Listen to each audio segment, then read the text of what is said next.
Preservation Board. Welcome to this meeting of the St. Louis Preservation Board, for the record. I'm going to call the roll to see who's here. Commissioner Fathman, are you here? Yes. Commissioner Robinson, are you here? Yes. Commissioner Hamilton, are you here? Commissioner Copelin, are you here? Present. Commissioner Richardson, are you here? Commissioner Weber, are you here? Alderman Coder, are you here? I am. Okay, the chair is present. I count 5 commissioners in attendance. Bethany, does that tally with you?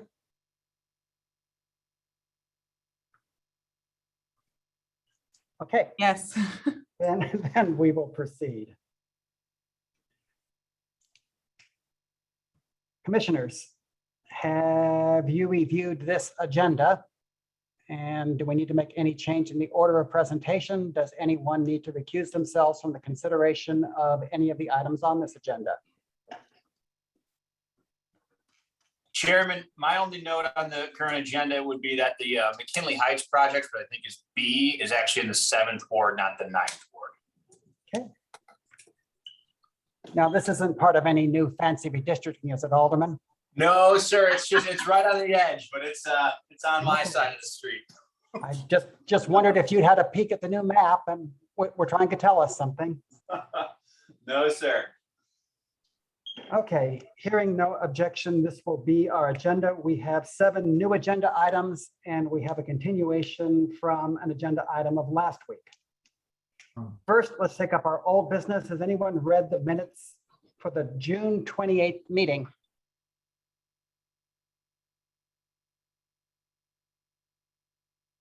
Okay, apparently no one has read it, so we cannot entertain a motion. Whoops. who No, said yes? I moved that we accept the minutes from the June meeting.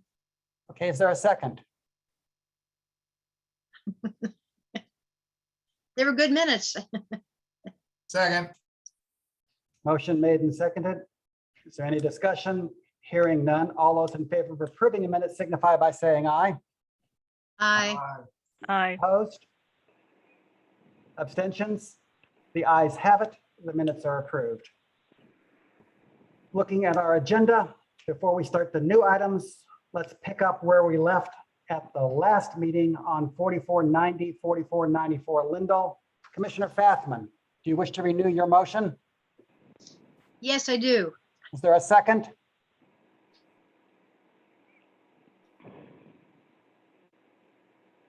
I'm sorry, what was the original? Point of order. Original What motion? was the motion? The motion was to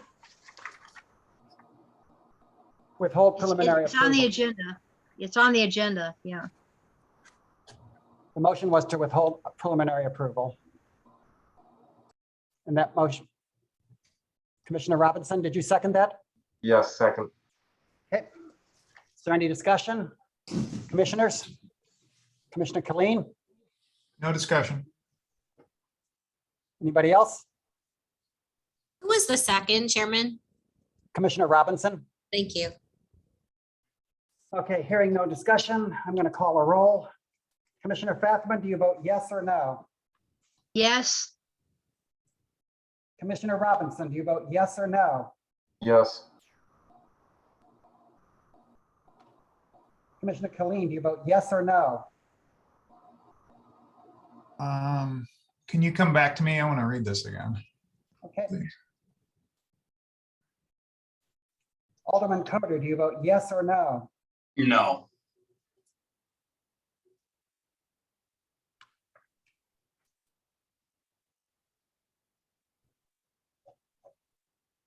Commissioner Copelin, do you vote yes or no? No. The chair votes yes, breaking the tie. That's 3 yeses, 2 nos. The motion carries. Going to agenda item B, 2270 to 2272 Shenandoah.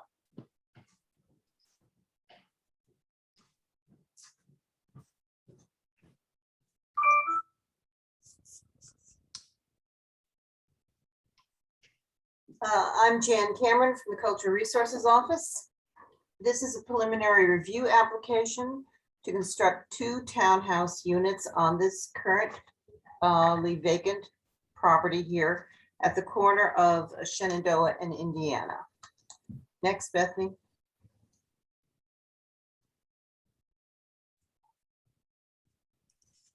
And there it is.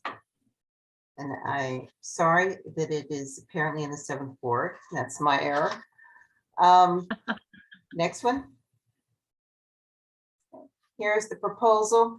You saw in the first slide that there is an existing, I guess you call it a power station there that is remaining, but the 2 townhouses will be constructed. Now, the one at the corner will have a garage that may possibly have a living unit above it.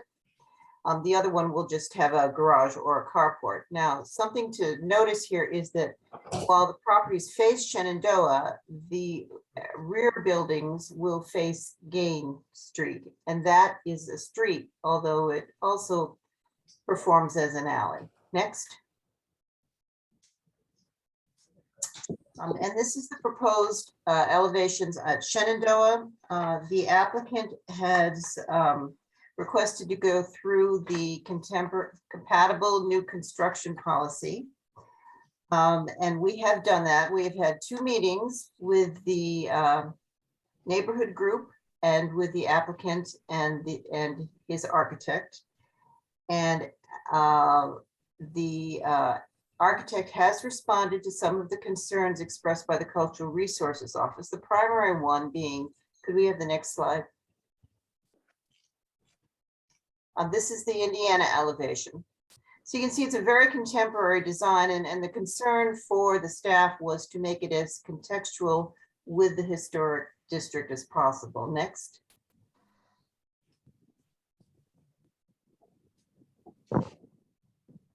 These are on the left is the Gain Street elevations. You see the house with a possible 2nd story living quarters, and then the little garage that will go with the 2nd unit. And then the rear elevations are shown on the right. I don't know that you can distinguish here, but there is a considerable amount of brick, but there is also an equal amount of siding on these elevations. Next. And this is the context. And this part of the district is very unusual because to the east of the site, as you can see in the center of the frame, are very small early vernacular buildings. There are additional early vernacular buildings south of the property, which you'll see in a minute.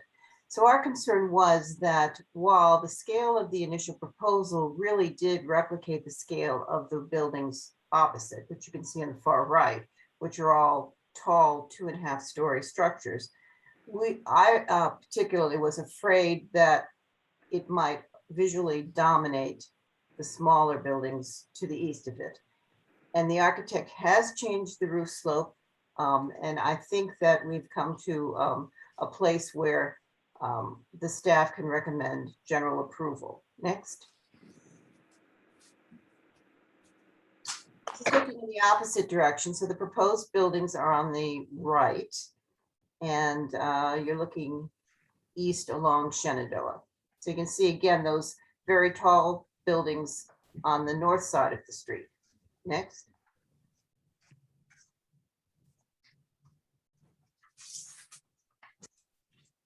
Next. This is the street elevation. And now you see the tiny little buildings, and then they get a little bit larger as they go along. But it was very important that we assess the scale of this as part of the design review. Next. One of the selected deviations, they're allowed 2, and one of them was color. And they're proposing a dark brick color. And the requirement for the compatible new construction policy says that when you do something like that, and you have a color that is not existing in the immediate vicinity, you have to find it within 4 blocks in the district. And they have done so, and this is 2018 Ann Avenue. And it is a dark gray brick color similar to what's proposed. Next.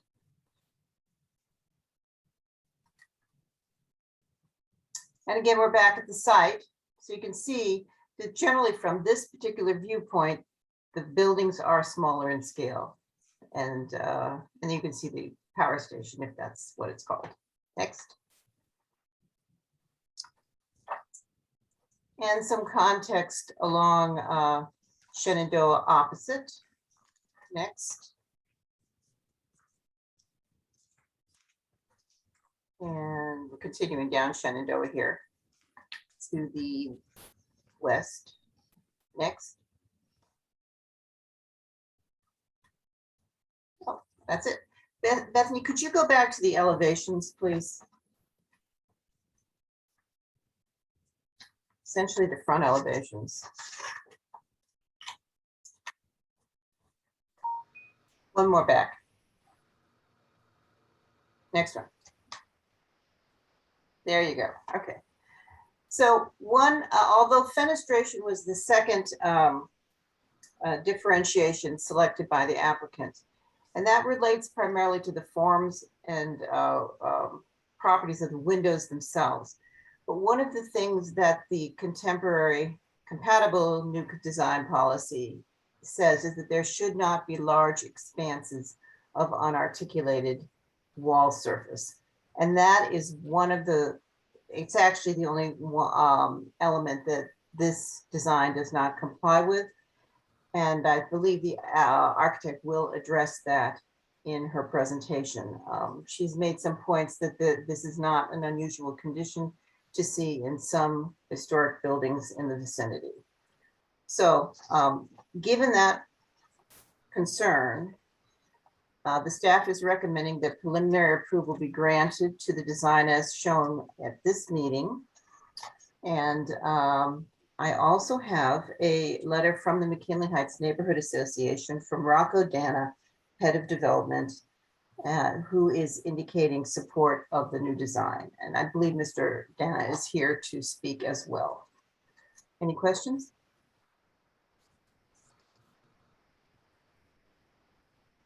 Oh, great. Okay, is the applicant present? Yes, I am here. Okay, go ahead. Okay, well, thank you. First, I just wanted to reassure everybody that my remarks today will be a lot shorter than they were at the May and June meetings that considered our project in Benton Park. So hopefully that's reassuring to everyone. The reason for this is, this was really a very smooth and cordial and productive process with the McKinley Heights community.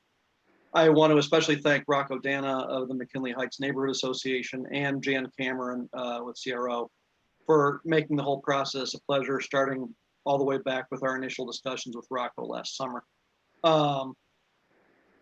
Just a bit of background, as far back as those initial discussions last summer, and again, I don't want to put words into Rocco's mouth, and if I'm saying anything out of turn, if you, Rocco, disagree with anything I'm saying, please shout me down. But the sense that I took away from those discussions in the start was that McKinley Heights was open to and indeed eager for some contemporary design on infill. And we had shared with Rocco what we'd previously built in Benton Park.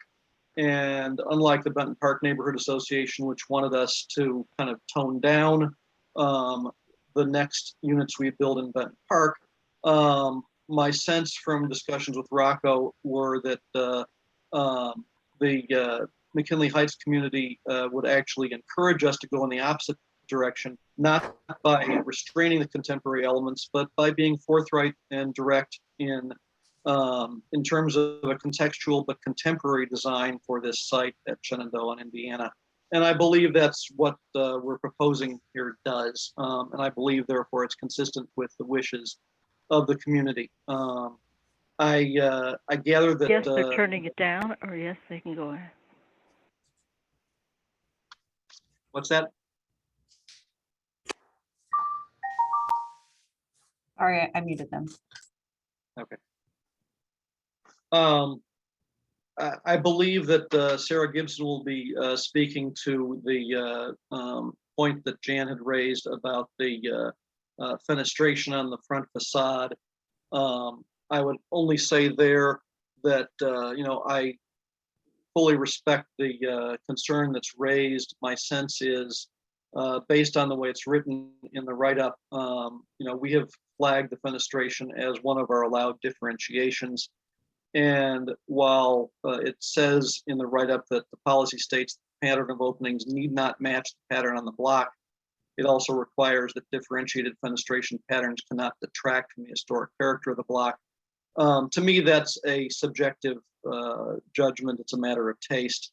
And it's my sense that in addition to it being my taste, the way the designs are shown here on screen, I believe also that it's the community's taste that this is an appropriate design with the way the windows and the brick facade are designed. So my hope is that the design can be approved as proposed. That's really all I had. Sarah Gibson of UIC will be discussing the proposed design in some greater detail. Thanks. Thank you. Proceed. Sarah?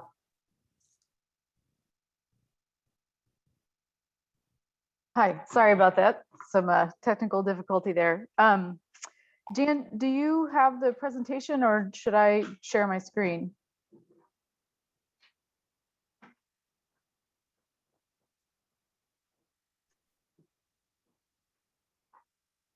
I'm sorry, Sarah, I didn't put the presentation in here. So if you could share your screen, that would be great.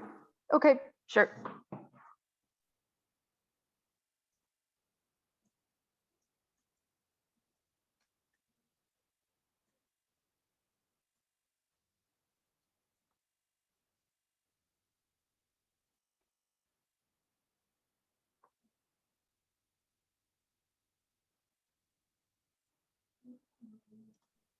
Sorry, I'm trying to bring up the, oh, am I allowed? Oh, okay, all right. Yes, I stopped our share. You should be able to. Okay.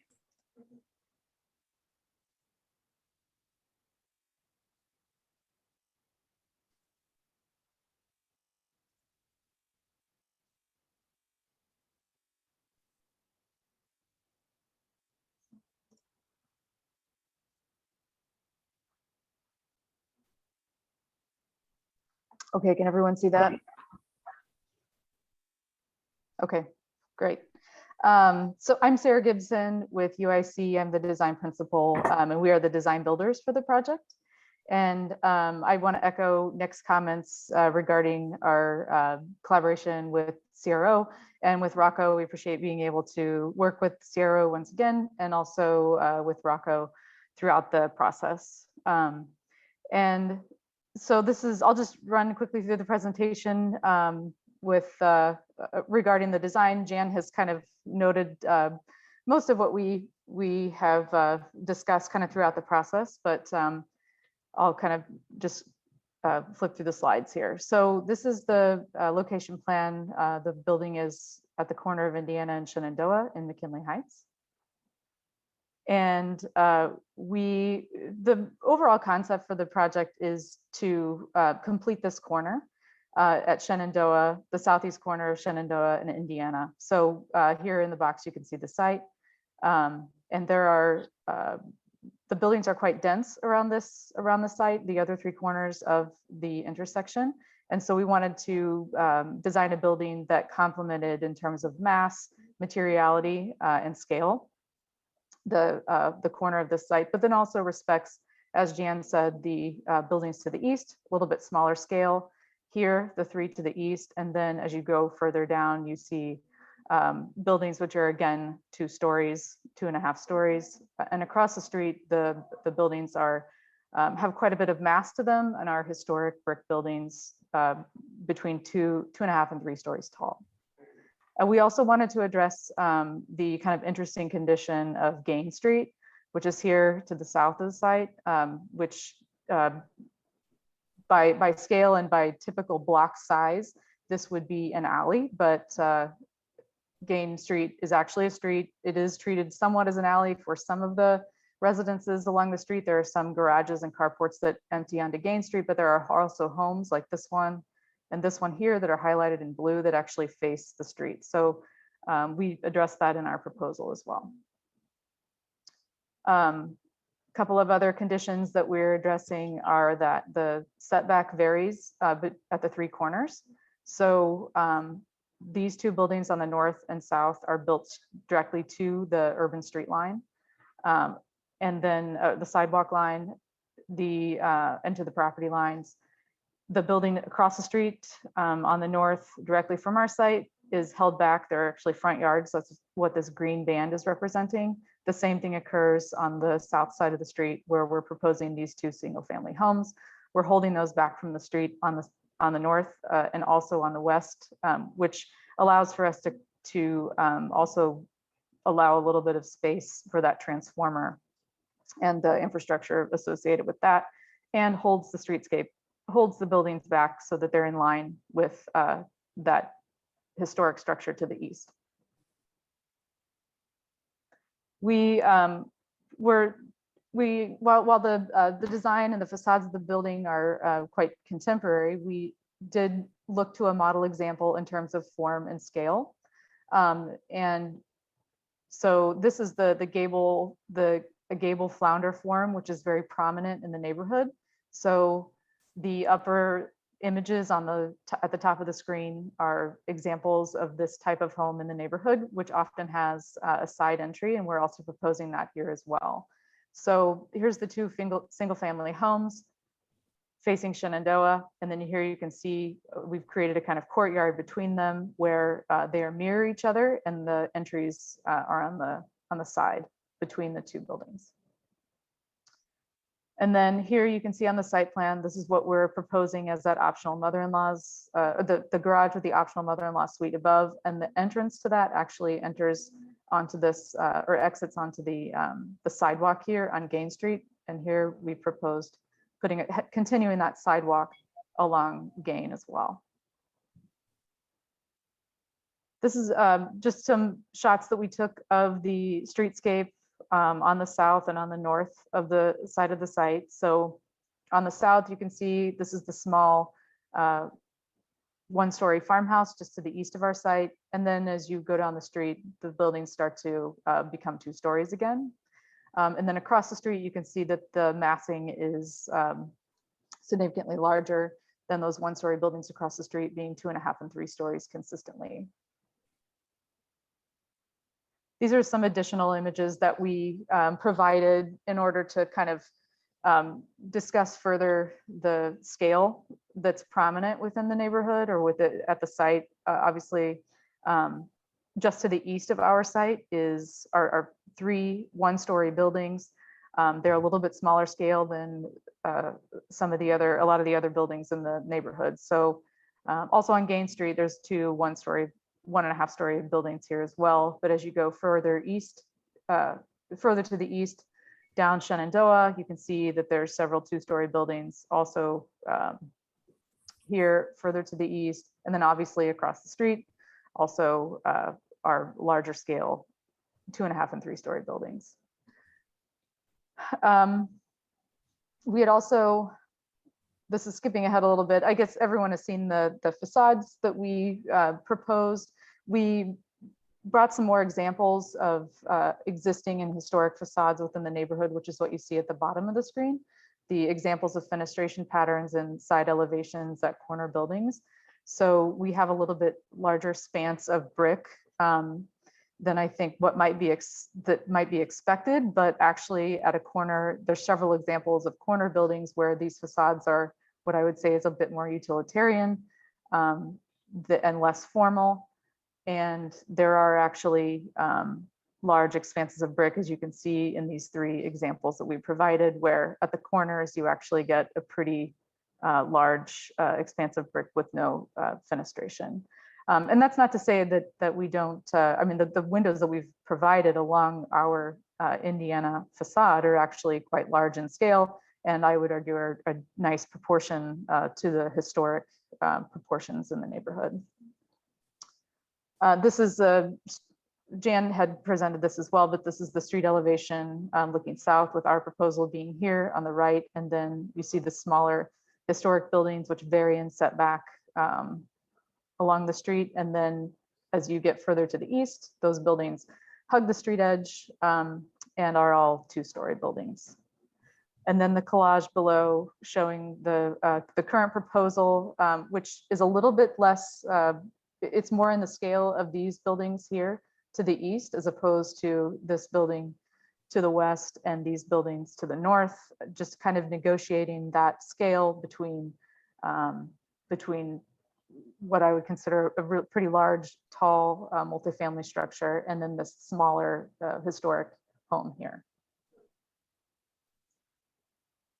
This is another image, I think, which kind of presents that idea of the scale of the building being a little bit smaller than those buildings to the north and to the west. It also shows the setback that we're providing here at the front of the building that allows for a yard, some yard space and a little bit of a buffer, and will be in line with the setback of the historic one-story home to the west, sorry, to the east.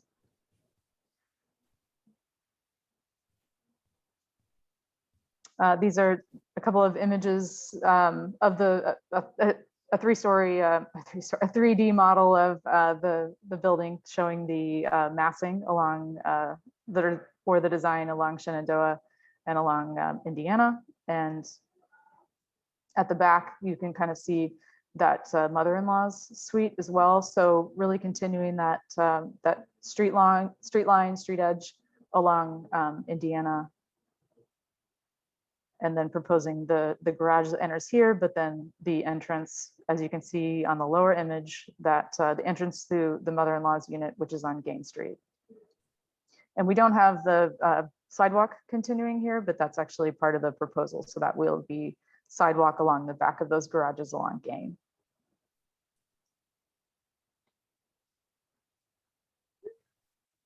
And so this is the final slide with showing the elevations of the proposed building. And as we had addressed in previously in the presentation, we've worked with the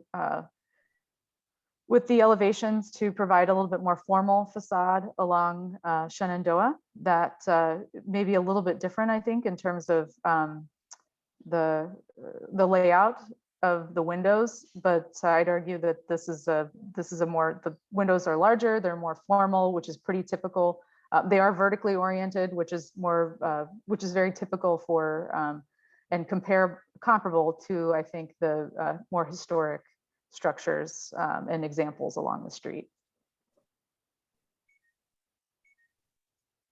But with that, I'll take any questions. Commissioners, any questions? Yes, I have a question. Ms. Gibson, did you and Jan sort out that one issue about the facade that was maybe a little too unbroken? Was that addressed already? So we had discussed that, and the way that we had addressed that was we had shown some examples of other areas or other corner buildings in the neighborhood where we felt like there was a comparable solid to void ratio on the less, or I guess the secondary street facade at the corner. Okay, and if I could direct this to Jan, Richard, would that be acceptable? Absolutely, proceed. Jan, are we copacetic on this issue, or does it need more development? Well, I think that the standards, there is that element of the standards that says large expanses of brick or of wall surface. So I think it would be up to the preservation board to consider an exception to the compatible policy in this particular instance. The staff is backing the totality of the design. So Understood. Thank you. Further questions? Hope we got to speak.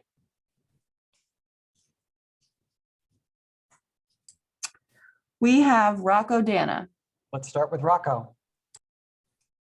Hello. So yeah, this has been a great process. Want to further echo what has been said before with regards to that. I think it's important to note right off the bat that McKinley Heights Historic Code Standards welcomes contemporary design in new construction. We are unlike other historic standards. And the compatible new construction policy does not supersede our code. However, we have found it a helpful tool in having great conversations with both the developer and the architect and the neighborhood and cultural resources. So that has been a great tool for us. I think there's one major element that should be brought up. Shenandoah is the southern edge of McKinley Heights. And if you go south of Shenandoah, things suddenly get very, very rough. This is an area of non-development. Anything Shenandoah and north has seen a lot of development. So it's a general statement. The neighborhood is looking for a shot in the arm to help drive some development on this side of Shenandoah, as it is an area that really needs some attention and some development. This would be the second and third house that has received preliminary approval from the Preservation Review Board. Second and third contemporary home received. I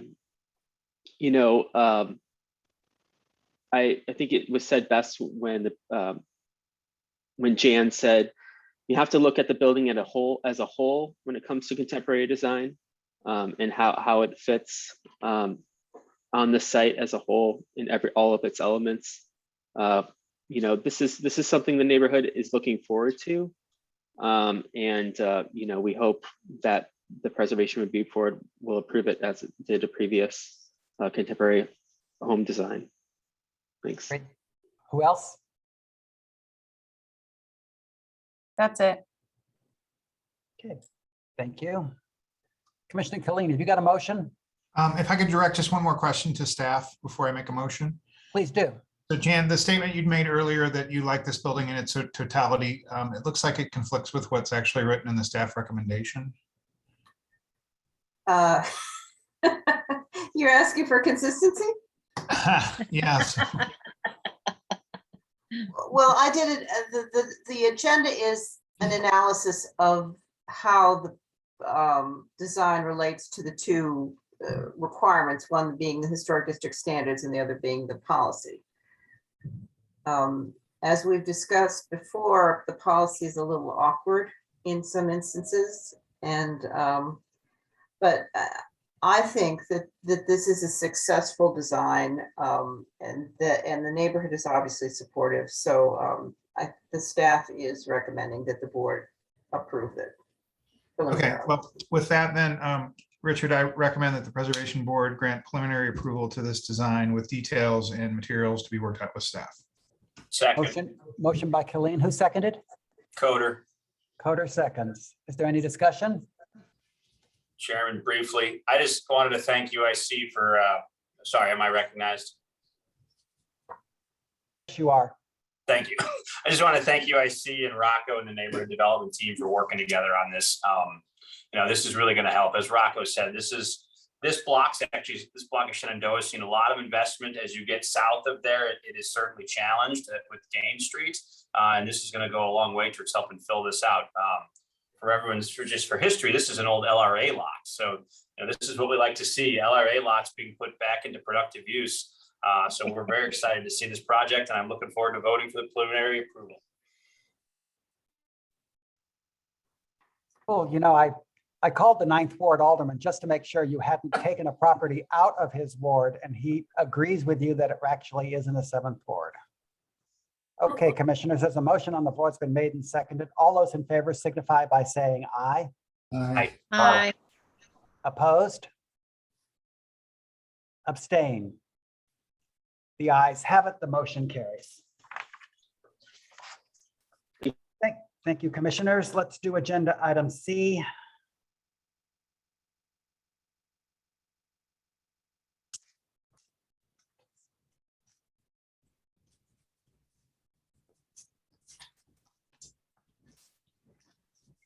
Okay, and now for something completely different.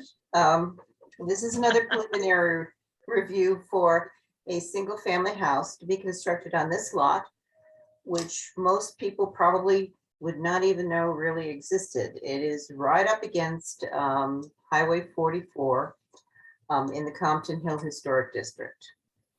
Very pretty lot. Next.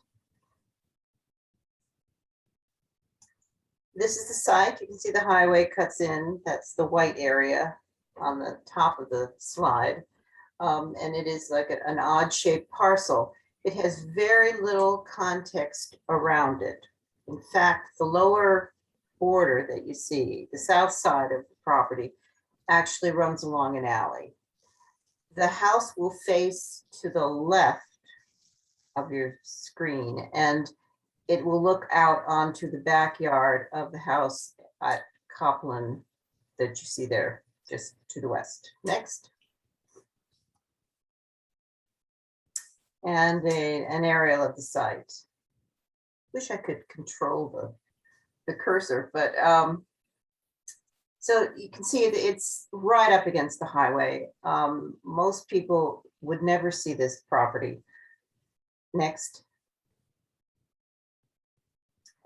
Having said that, it is not generally something that we would encourage in historic districts, and it is not, would not be considered compatible almost anywhere else in Compton Hill. However, because of the location of this site, the staff is supporting the project. It will be red brick. It will not be white as shown in this rendering.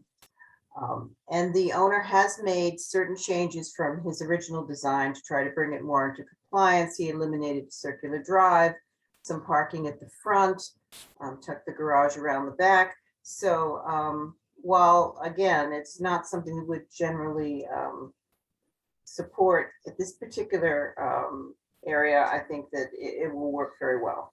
Next.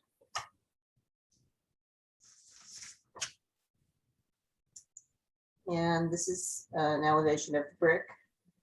It will be a brick facade, and the brick will return along the western edge, which is the alley. Next.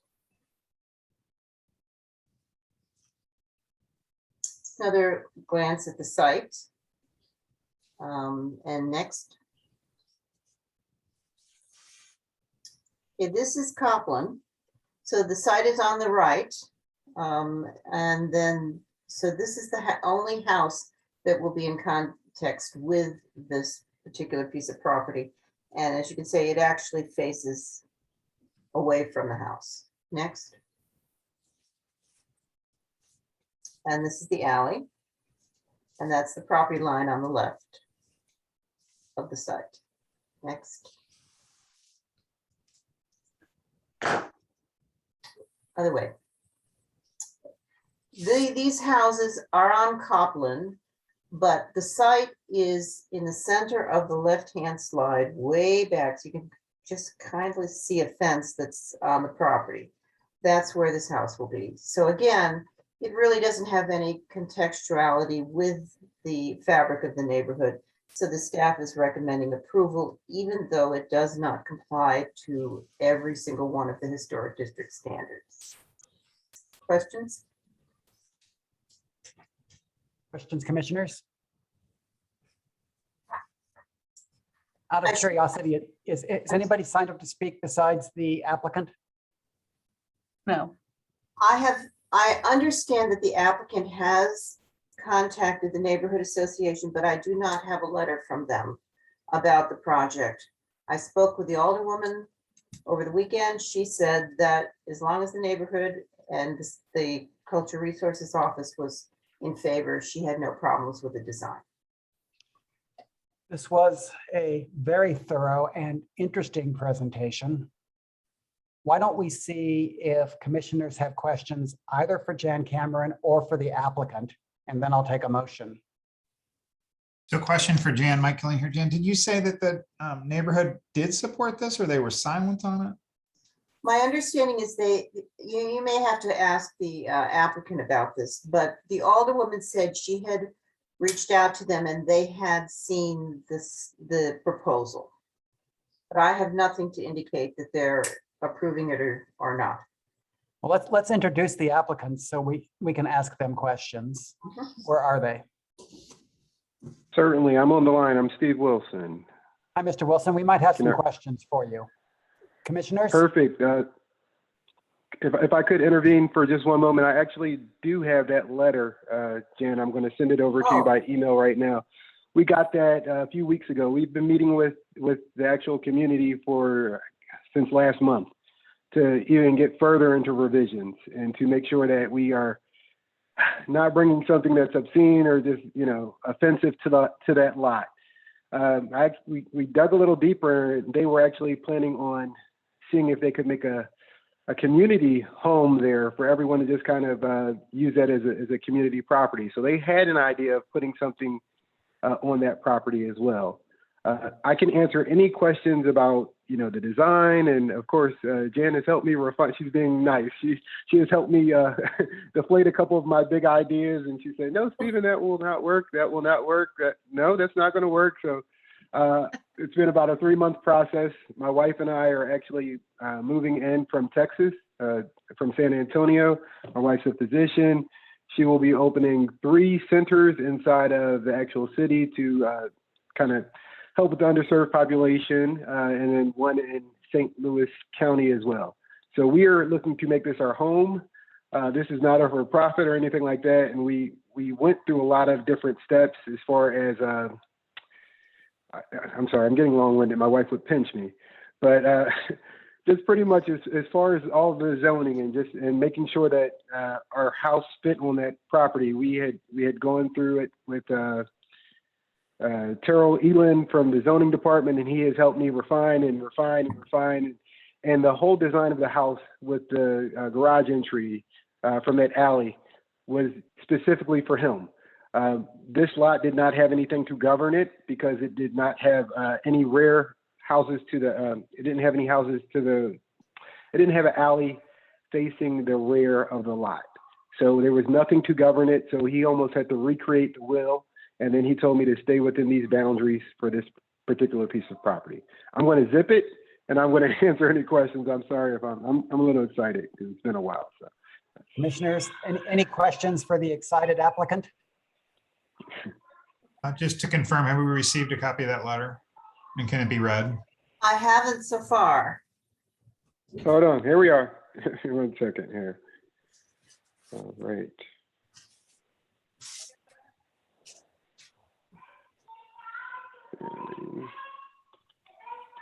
Okay.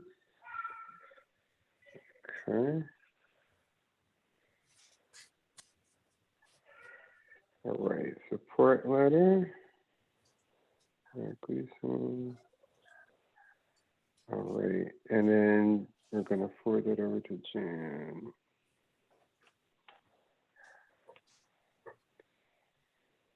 Jan Cameron. Sorry, Jan, I'm looking up your email address again here.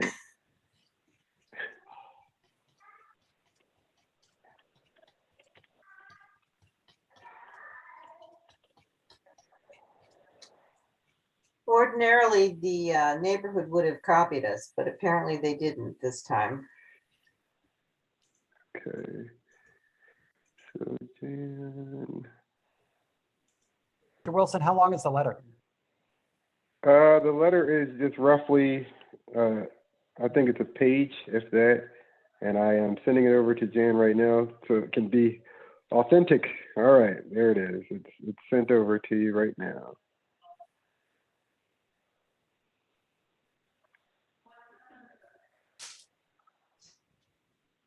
Jan, please confirm when you have received that.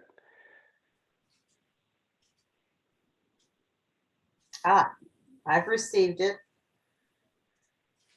Hang on, it says, this letter of support is being sent on behalf of our future neighbors, Stephen and Janelle Wilson, who purchased the vacant lot on Copelin Avenue. The plans were submitted and discussed at our monthly neighborhood meeting, July 13th. These plans were approved by all board members and attendees of this meeting. If you have further questions, I can be reached at Eric Erickson, 1946 Compton Place, treasurer. Further questions, commissioners?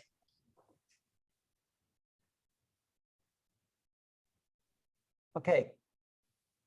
Commissioner Robinson, have you got a motion?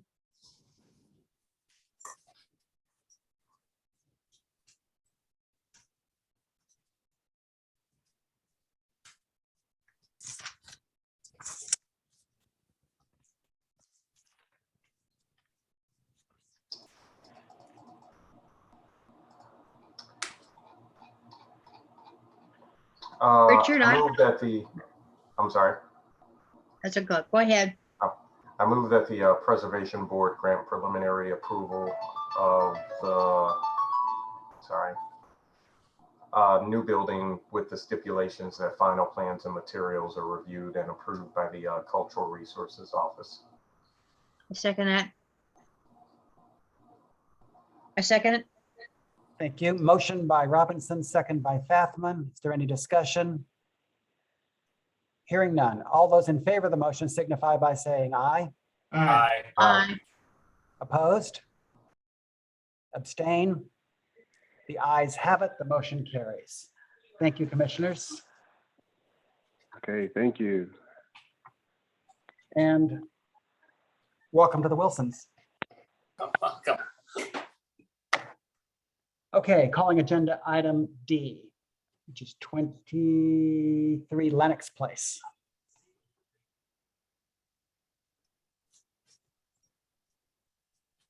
Okay, this is an interesting project. This proposal is for a roof garden on the top of this lovely house on Lenox Place. There is a slight concern that in winter, when the trees are not in leaf, this will be slightly visible. But the reason that the staff wanted to bring it to the board is because it may very possibly be a precedent-setting project.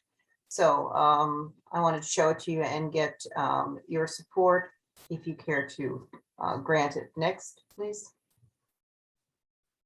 This is the site on Lenox Place, and you can see there's a fairly substantial side yard to the east, and less so on the other side.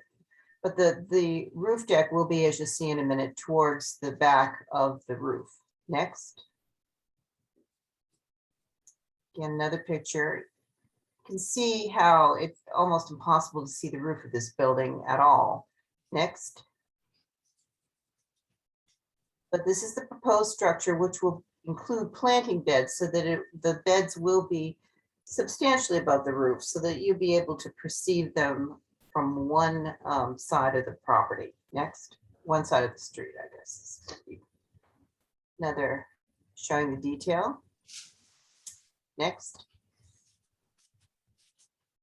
I asked them to submit sightline studies, and they have done it. So there's the structure in yellow. And we're going to look at the sight lines following. Next. From the front, nothing. Next. From this side, nothing. Next. So that is generally what you will be able to see from the western end of the street. We've asked the owner to consider staining the structure dark, which I think will obviate any real visibility. Also, there are a lot of trees, so most of the time this will not be visible at all. And therefore, with the requirement that it be dark, the staff is recommending that the board approve the structure. This is not something that ordinarily we approve on historic districts. Any structures on the roof are generally not approved, but I really think that this will be a very modest change, if any. Next, I'm sorry. Questions? Questions for Jan, commissioners?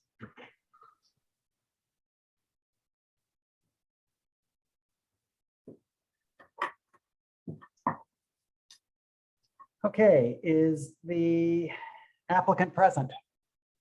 Hi, yeah, I'm Stephen Frankel. I'm here. Is there anything that you'd like to add, Mr. Frankel? Well, I'm mostly just here to answer if you have any questions. I can add that yeah, we sort of intentionally made it as kind of invisible as possible. So it is really, quite low profile. The exit onto the roof is not a full height thing. It's just a few feet off the top of the roof, and the roof is a very low slope, so you can't see it, the roof normally from the ground. We spoke with the Central West End Planning and Development Committee, and as well as the trustees of Lenox Place, who have approved it, and the Central West End Planning and Development Committee also spoke with the owners of the houses across the street to make sure that they approved it as well. So we have support from the local association and the trustees of the street. And I have heard from the Central West End, and they state they are not in opposition to the roof deck. Commissioners, further questions of the applicant or of Jan? Okay, then. Anybody sign up to speak on this? No. Okay, thank you. Commissioner Fathman, you were itching to make a motion a moment ago. You want to make a motion on this one? Yes, I move that the Preservation Board grant preliminary approval of the roof deck garden with the stipulation that it be stained a dark color, and that final plans and materials are reviewed and approved by the Cultural Resources Office. And they're neighbors of mine, so I approve also. I don't know them. I mean. We're new here. Second. Who made that noise? Who seconded? Jack. Okay, motion Fathman, second Coder. Any discussion? Hearing none. All those in favor of the motion signify by unmuting and saying aye. Aye. Aye. Opposed? Abstain. Commissioners, I believe the ayes have it. The motion carries. Thank you very much. Thank you. Okay, let's call agenda item E, 4112 Castleman.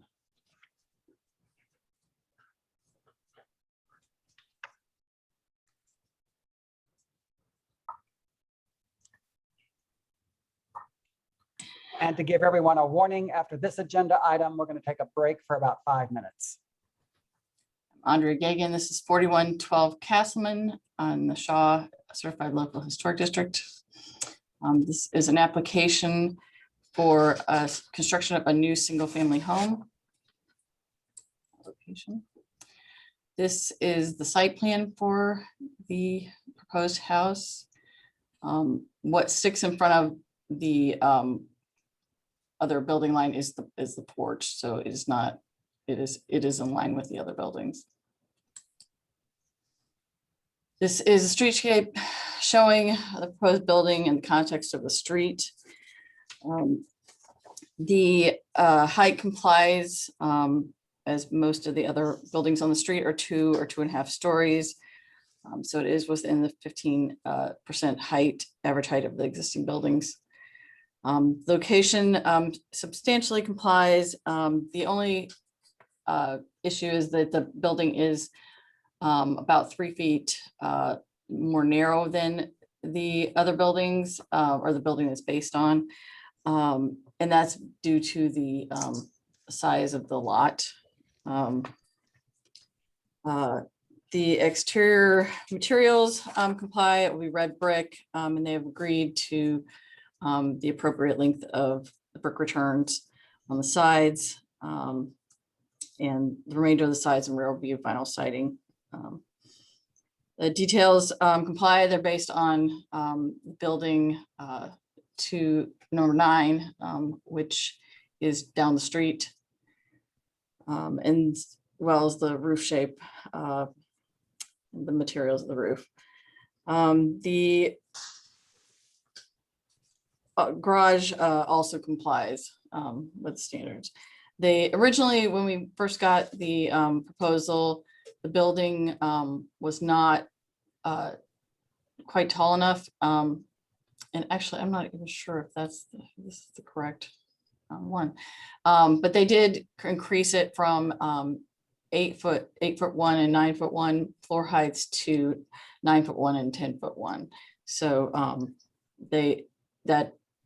we felt made it fit in much better with the surrounding buildings. And in this district, they aren't required to use a model example, but they did have one.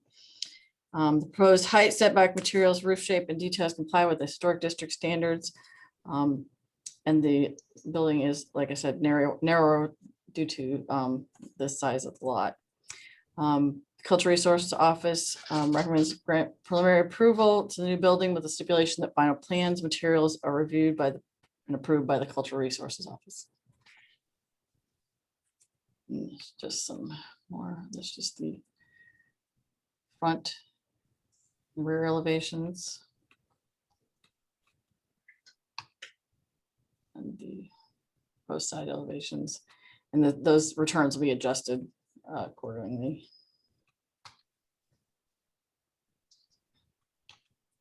This is the example they used. Adjacent buildings. And just some context.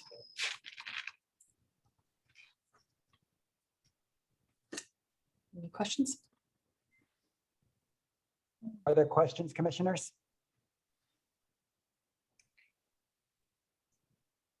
Okay, do we have people signed up for this one besides the applicant? No, we don't. Okay, why don't we introduce the applicant and see if commissioners have questions for the applicant? He's not here either. I see.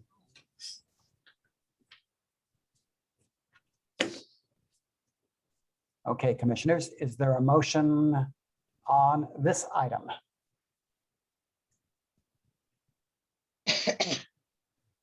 No. Yes, Melanie. Yes, I will move that the Preservation Board grant preliminary approval of the new building with the stipulation that the final plans and materials are reviewed and approved by the Cultural Resources Office. Is there a second? Second. That looked like Fathman motion, Coder second. Yes. Okay, then, is there any discussion? Hearing none. All those in favor of the motion signify, unmute and signify by saying aye. Aye. Aye. Opposed? Abstain. Okay, commissioners, I believe the ayes have it. The motion carries. And we're going to take a 5-minute break. Remember to either shut down your video or to share with us what you're doing. Your choice.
Okay, commissioners, let's start to regather.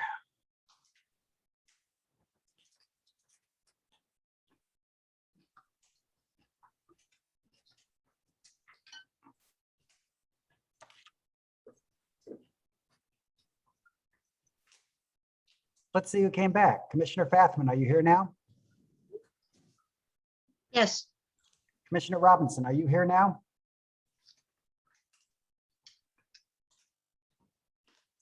I see him, his name. Yes. Cool. Commissioner Killeen, are you back? Here. Alderman Coder, are you here? Yes, sir. I am here. Commissioner Richardson, did you ever show up? Okay then. I don't see him. Any other absent commissioners arrive? Okay then. We have our 5. Commissioners, we move into a different phase of this meeting. We reconstitute ourselves with a quorum present as an administrative board. We will ask the people who testify before us in these proceedings to swear or affirm that they're going to be telling the truth and to introduce evidence for the record to build such a record. The first thing we're hearing is one of my favorites. It is an appeal of a staff denial. That is, the staff will argue to us that they were wrong and we should tell them they were wrong. And that's always fun. So calling that agenda item 5955 McPherson. Bethany Moore, I swear to tell the truth. I would like to submit into the record the PowerPoint, the agenda, this presentation, ordinance 57688, the Stanford of Oliver standards, and as well as a letter from the neighborhood, which I will read after my presentation. So this is 5955 McPherson Avenue. It is an appeal of a denial to construct a 3-family apartment building.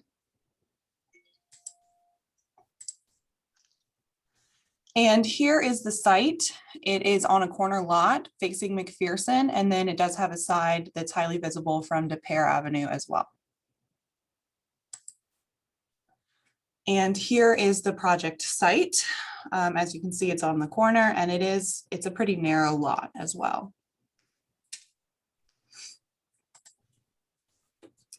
And here is the site plan. The building directly next to it does sit a little bit further back than the proposed building, but there is a variety of setbacks on the street, and the building, 2 buildings to its right actually sits a little forward of where this building is proposed. So it does comply in terms of the setback. And here is the streetscape. As you can see, it is 3 stories. The buildings directly adjacent to it are only 2 stories. And the buildings in its near area across the street are also mostly 2-story buildings. But there is a large amount of 3-story multifamily apartment buildings further down the block and on the same side of the street.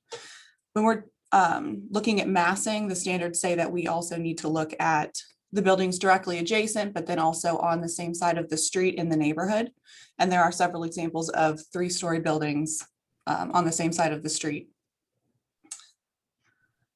I would also like to point out the floor lines. So the floor lines of the proposed building are in line with the 2 historic buildings. This building right next to it is an infill building. And the floor lines of that one don't exactly match up, but the proposed floor lines do match up with the historic buildings on the block.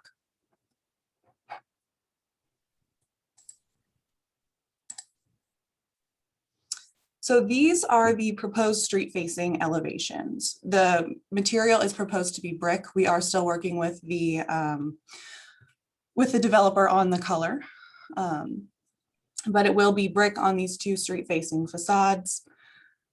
Another issue that we did have, one of the bigger issues this project has in terms of compliance with the standards is the percentage of solid to void. So the standards do say that the total area of windows and doors on the front facade of a new building shall be no less than 25% and no more than 33% of the total facade. The project does not comply. In this case, the total window area on the front facade facing McPherson Avenue appears to be about 20% roughly, while the percentage on the west facade facing De Pere has an even smaller percentage. And then if you go on down to section 13 under windows, it also says that all street facing and highly visible facades, which these both are, shall have window openings that provide a ratio of openings to solid wall that meets the stated requirements. Again, the west facade that faces De Pere Avenue and the ratio of solid to void is not met on either side. Also, looking at the front elevation, there are several buildings on the street and in the neighborhood that have flat roofs, but when they do have a flat roof, they have some sort of a projecting cornice element. So that is also something that we are recommending that this new construction have to be more in line with the historic buildings. And this is the proposed rear and east elevation. This east elevation is what will be up next to that two-story building. We are asking for more brick on this side. They have extended it to meet the standards. The standards do call for, should return on both sides of the building a minimum of 2 feet plus the width of the side yard or gangway between the new building and the adjacent building. This amount of brick does meet that standard, but because it is a 3-story building next to a 2-story building, we are asking that the brick extend back to this break here so that the vinyl siding is not as highly visible when next to the 2-story building. And again, the secondary material on the rear and then on this east elevation is vinyl siding.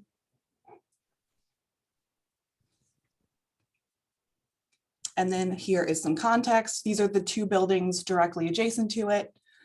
The one right next to it is more of a younger infill building, and then the one 2 down is a historic building in line with those in the neighborhood.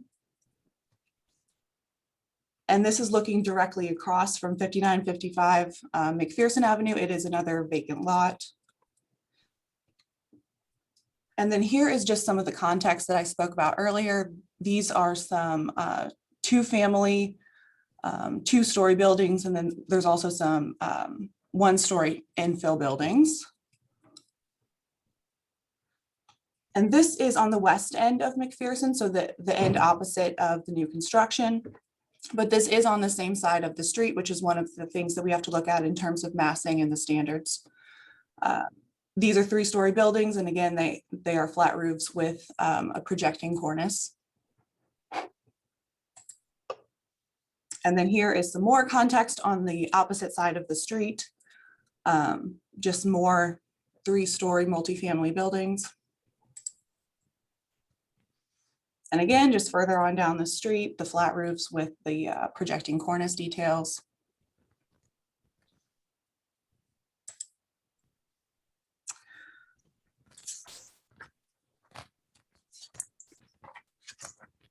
The Cultural Resources Office consideration of the Skinker de Bolivar Local Historic District standards and the criteria for new construction led to these preliminary findings. The main issues with the proposed new construction is the lack of adequate windows on the street-facing facades to comply with the required solid to void percentage, the lack of a decorative cornice element, and the material on the east facade. There is a lack of information on the brick color and window materials, but we've been working with the contractor, with the developer on that. And then the proposed design mostly complies with the Skinker de Bolivar Historic District standards. Based on these preliminary findings, the Cultural Resources Office recommends that the Preservation Board overturn the denial of the building as it mostly complies with the Skinker de Bolivar Historic District standards, with the condition that a decorative cornice is added, the brick extend to the break in the parapet wall on the east facade, the percentage of glazing is increased on the street-facing facades, and that final plans, details, and exterior materials be reviewed and approved by the Cultural Resources Office. And then I do also have a letter from the Neighborhood Association. The Skinker to Bolivar Historic District comments mirror your comments to the developer for this project. Additionally, we would ask that the developer be required to meet with the Historic District Committee to present color selections and final plans. We appreciate the care that the Cultural Resources Office have put into preserving the neighborhood dynamic. Thank you, Nancy Homan. Does that complete your testimony? It does. Have you submitted everything to the record? I have. Commissioners have questions?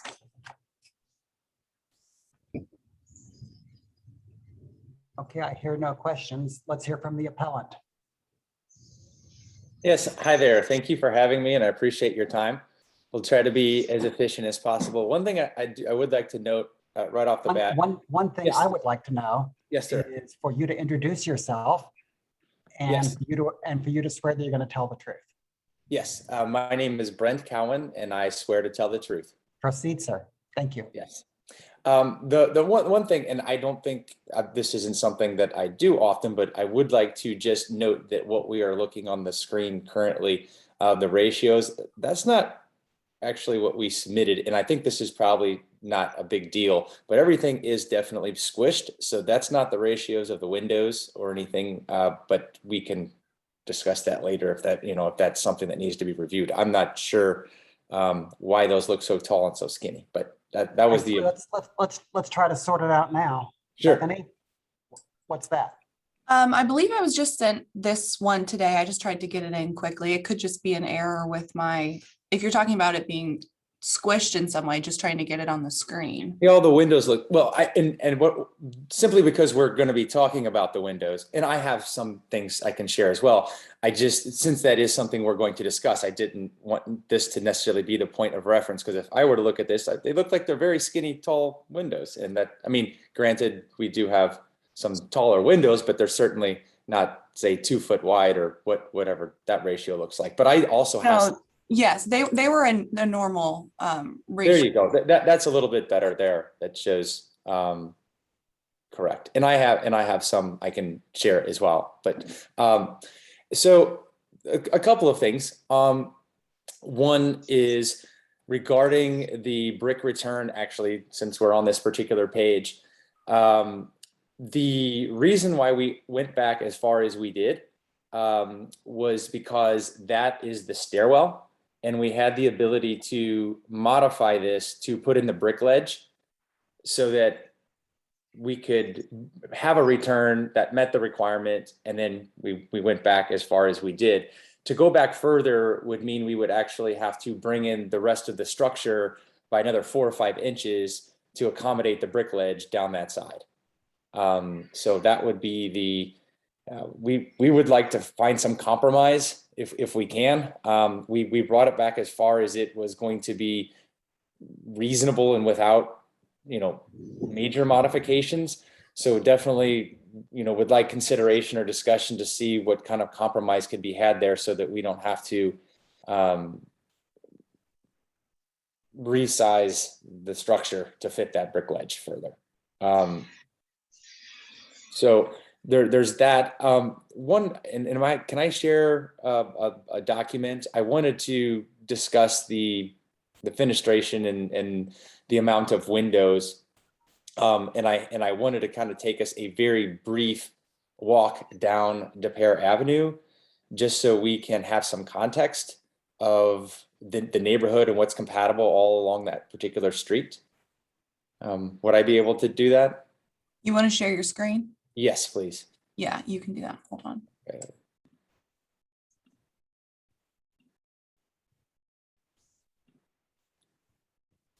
You should be able to now. Okay, I think it's going to work. Let's see here. And I will be brief, but to kind of start out, this is a 3-family. I plan on living there myself. And part of the reason there are less windows on the DePere facing side, to be just quite frank, I was going to live there myself and I didn't really want more windows facing DePere. I like the neighborhood. I plan on wanting to live there myself, but from kind of a privacy security aspect, I wanted not to be minimal, but that was the way that I had kind of determined to set it up. It wasn't based only on that. We also were influenced by the neighborhood. And there are 17 structures, 17 buildings facing the pair currently. We would be, if you call it the 18th, but we would be taking over the current one that's in its position. And just very briefly, I wanted to show you guys what is along the pair and to show you that we have more fenestration than most of the structures on the pair, all but maybe two, and I think we're equal to the two most. So this is the current neighbor, and this is the current neighbor that the lot sits next to. And we can kind of see the fenestration here, and we'll basically be replacing this position. And I'm just gonna, so we don't take up a lot of time, I just want to take you down. This is the neighbor across the street. We're just kind of getting a visual representation. We're not trying to over see anything. This is on Kingsbury. This is right behind us, facing the pair. This is the one probably with the most fenestration, or at least the largest solid to void ratio, because it is a pair facing structure. And they have all of the entrances facing the pair. This is a larger structure, 2 buildings away. This is directly across the street from the vacant lot. All of these are facing the pair.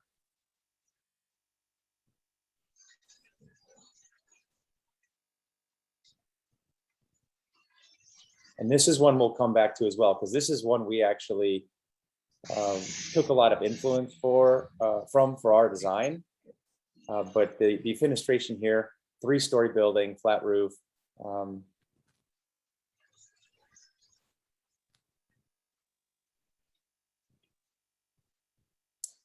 This is actually a newer build. This was built in 2018, also facing the pair. And again, we're just noticing the fenestration. We're not trying to get into any nitty gritties, but just wanted to kind of give you an idea of what is facing the pair. And then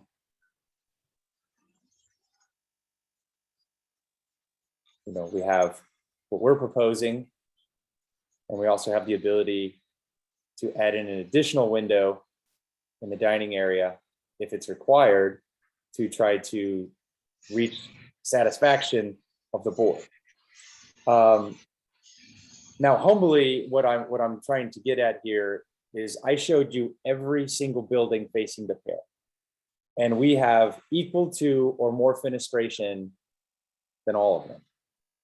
You could argue that one building, I think it was 6001 Waterman, may have a little bit more, but otherwise, as we're proposing, we have equal or more fenestration than 14 of the 16 already facing the pair.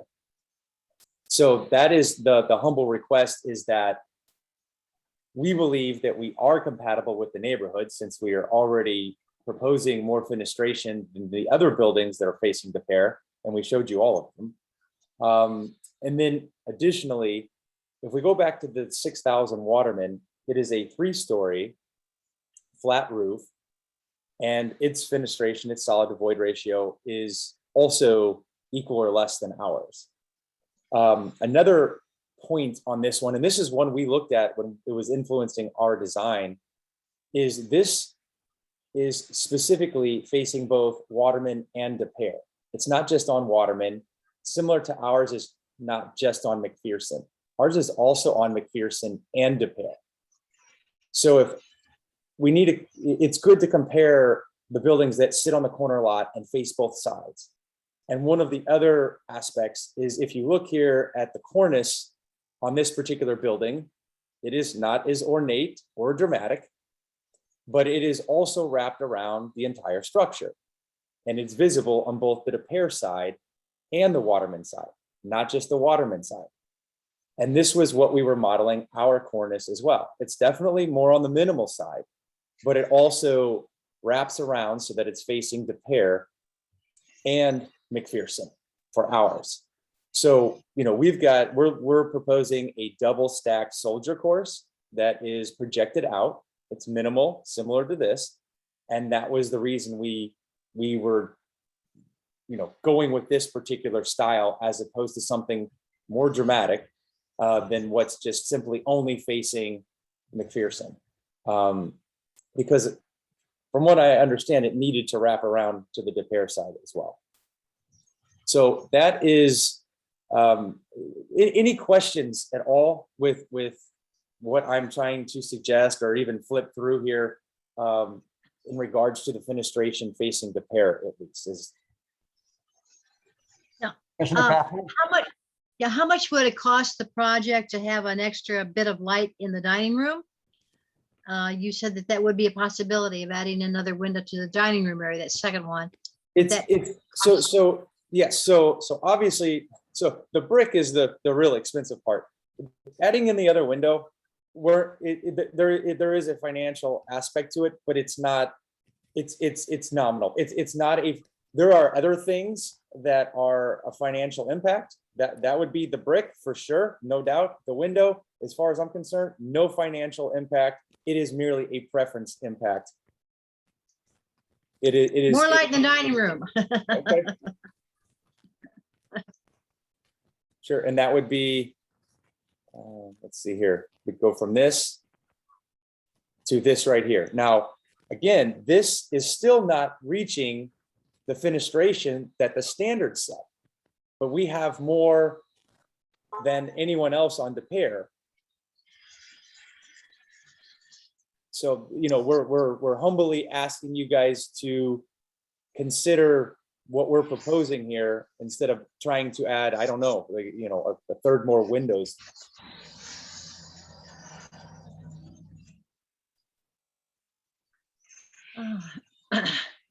Is there more to your appeal? So I mean, it's mostly, so as far as like the brick, I mean, as we've been working with Bethany, we're not ultra picky or particular. The big part is the brick return. We're trying to keep it, with that staircase and not have to move the building in 4 to 5 inches for that brick ledge. The fenestration on the building, we're humbly requesting that this is an acceptable amount.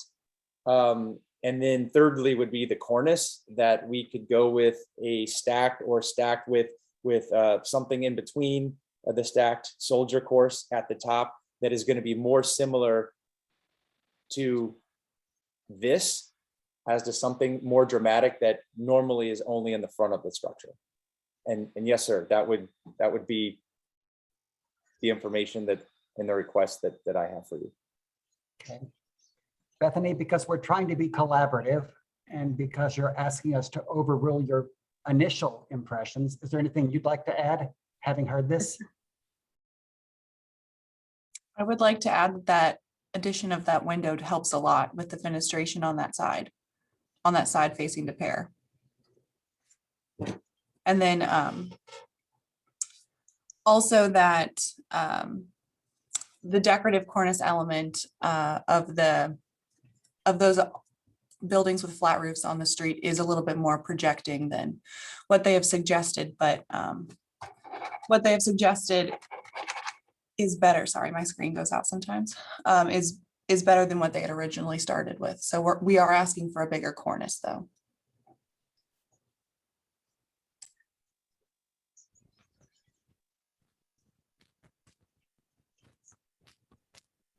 Brent, what do you say? In regards to the cornice, I mean, we would really like to be something closer to the one on Waterman, since it's wrapping, because our cornice is not just going to be on the front of the building, it has to wrap the full length of the masonry. So, I mean, we prefer to be more minimal, similar to the one on Waterman that's 2 buildings away. I know it's not on McPherson, but we're also on De Pere, and the 6,000 Waterman is also on De Pere. It's our neighbor, just no differently.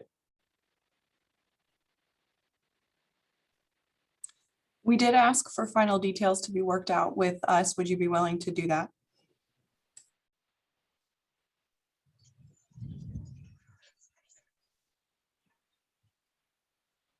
Yes, yes. You there, Brent, I think Brent? that- I I'm think here. that question was phrased to you. That was for Oh. you, Brent. Oh, I'm sorry. Yeah, I mean, so long as, I mean, are we close? So when we're talking about the cornice, I mean, give me more, because, you know, when it's very loosely, like, you know, just work with this. I mean, to what extent? Because obviously what I'm looking at here at 6,000 Waterman, that's what we're trying to go for.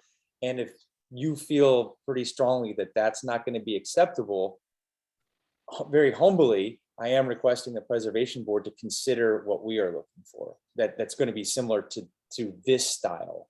I think, Bethany, you correct me if I'm wrong, you're looking for something significantly more projecting than this. That would normally be, that some of those on McPherson that are only on the front, they have a much more projective, dramatic style. But ours, again, is going to wrap all the way around. So I guess that's my question is, briefly, for us to feel comfortable, can you tell me how close are we? And if this one on Waterman would not be acceptable, humbly, like why could it not be?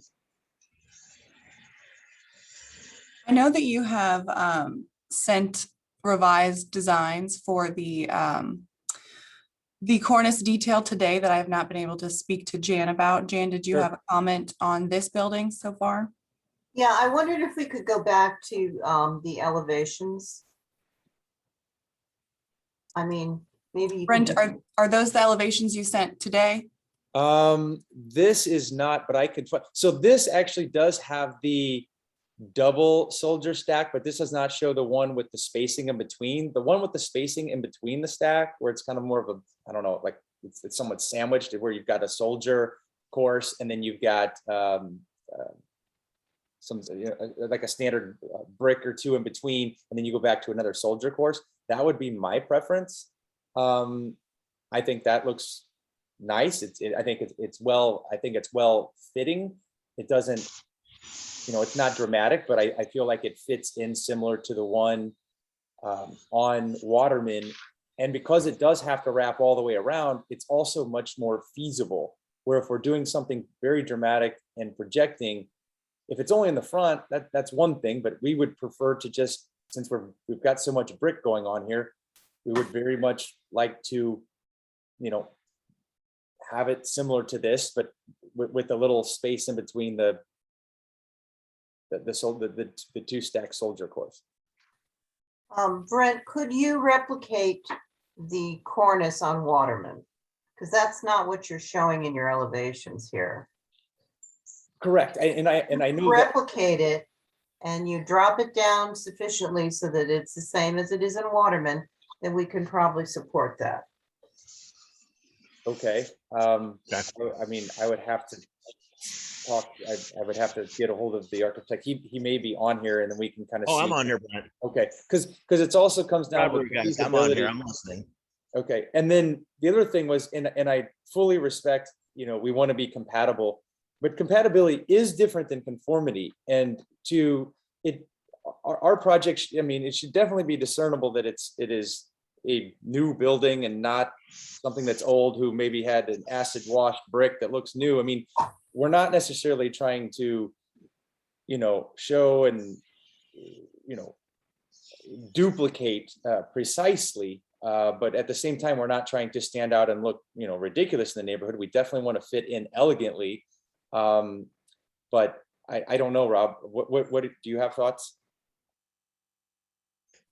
No, we had that discussion earlier about the cornice on the 6001 Waterman building. And that is definitely not a problem to recreate that cornice on this building. Okay, Rob, for the record, tell us your name and tell us you're going to tell us the truth.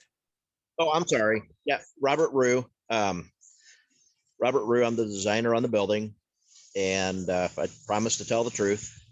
Jan Cameron, would you introduce yourself and tell us you're going to tell the truth? Jan Cameron, Preservation Administrator, Cultural Resources Office, and I swear to tell the truth. Okay, continue the discussion, which is very interesting and is getting us someplace. Yeah, so no, we can definitely do that with the cornice, and I'll drive it down the same percentage as we have on that one on Waterman. I'll do the same projection of my standard courses and my row courses of brick. And we'll pretty much duplicate that cornice approximately 36 to 42 inches from the parapet wall. I'll have to get down there tomorrow morning and take a couple measurements, but we can definitely make that cornice work on ours. Okay, well then I think that the staff will support that. Okay, I appreciate that. One more window. Bethany, And has then Window anybody into else the signed up to dining speak? room. Has anybody else signed up to speak? No, we do not have anyone else signed up to speak. Okay. Brent, have you completed your presentation? Yes. And Bethany, have you completed yours? I have. Okay, then. Commissioner Killeen, are you still there? Here. Have you got a motion? I think I would like to defer to Commissioner Faffman. She's been very involved with this. She has. She's made many of the motions. Well, I recommend No. that the preservation, I'm sorry, what? Just make a motion. Okay, I move, I'm sorry. I'm reading three other things here at the same time. I move, right, that the preservation board overturn the denial of the building as it mostly complies with the Skinker de Bolivar Historic District standards. The condition that a decorative cornice is added and the brick extend to the break in the parapet wall on the east facade. The percentage of glazing is increased on the street facade facing facades, and that the final plans, details, and exterior materials be reviewed and approved by the Cultural Resources Office, including another a window in the dining room. Okay. Second. Okay, to make sure we understand, what are you requiring for the brick extend?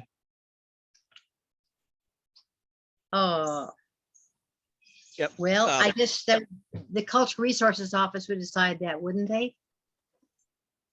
I'm not sure that was a point on which we had reached agreement in the discussion. Ah, that's true. So are you aware that your motion goes beyond the discussion? Well, I guess, yes. Okay. Can we leave that up to the Cultural Resources Office to deal with that? No, I think we should probably say what we want. Okay. Well, does anybody else have an idea? The person that seconds it? No, Melanie, sorry, you're on your own on this one. Okay. Well, let me see. Do you want the condition to be the brick extended further? Yes. Well, no, I don't really. Because I was thinking about that extra thing on the brick, wall. Okay, we have a yes from you and a no from you. What's your final answer on the extend? No, I don't. I think the percentage of the brick is fine. Okay. The way that. And when you say percentage of glazing, what did you mean? Was it your dining room window? It was the dining room window, yes. Okay, is there a second to that motion as explained? Second. Okay, discussion? Hearing none. Commissioners, I'm going to call a roll.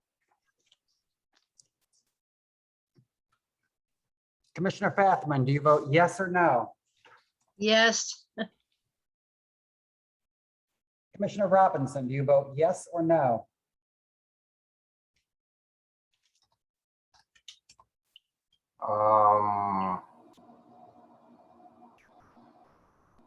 I'm thinking.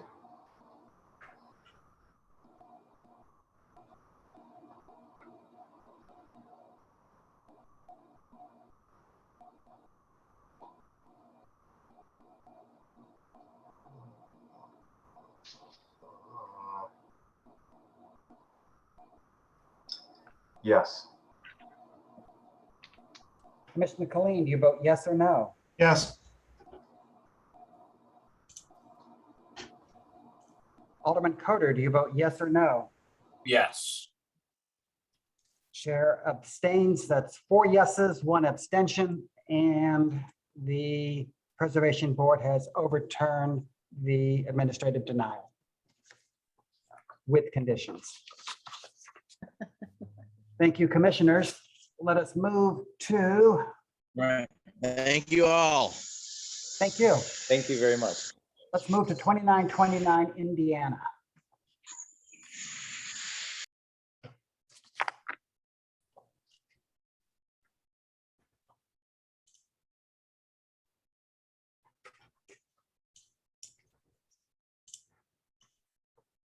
And Melanie, you better get your motion ready. Okay. All right, this is 2929 Indiana. I would like to submit into the record the PowerPoint, the agenda, this presentation, ordinance 67175, the Menton Park standards, and the applicant's letter of appeal. Here is the location. This is an appeal of the staff's denial to make very minor changes to the retaining wall erected without a permit and denied by the Preservation Board. And here is its location on Indiana. Here is the retaining wall. The project is a double-tiered concrete block retaining wall. Constructed without a permit, the wall is sited at the sidewalk and disrupts the historic slope of the yard. There is no evidence that a retaining wall was ever existing in this location prior to the installation of the wall. The original slope of the yard was intact prior to the wall, and the retaining wall is roughly 13 feet long and 16 inches tall and constructed of CMU in a round red-brown color. The standards for slope and grade, section 401, do say that the historic slope of a yard shall not be altered at the public facade unless at some time it has been altered and is to be restored to its original configuration. The project does not comply. The historic slope of the yard was intact prior to the installation of the retaining wall, and there is no evidence that a historic retaining wall ever existed on the site. So that is the project. This is some context looking directly across the street. And then here is looking north along Indiana Avenue. Here is an example of the terrace that exists in historic districts of this age. It's very common to have the houses set back a little bit off the sidewalk and to have an uninterrupted historic terrace that gently slopes down to the sidewalk. And that is something that the standards mention as wanting to keep intact. And then here is more context across the street. It is a retaining wall that was not permitted. I do not know when this was built, but we do not have a permit for it, and it's not something that we would have been able to approve. And here is looking north along Indiana Avenue, directly across from 2929 Indiana Avenue.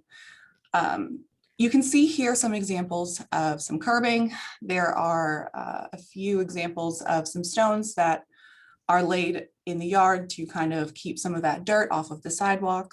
And again, that would be a curbing, which we do allow. Here is a screenshot of Google Street View from May of 2019.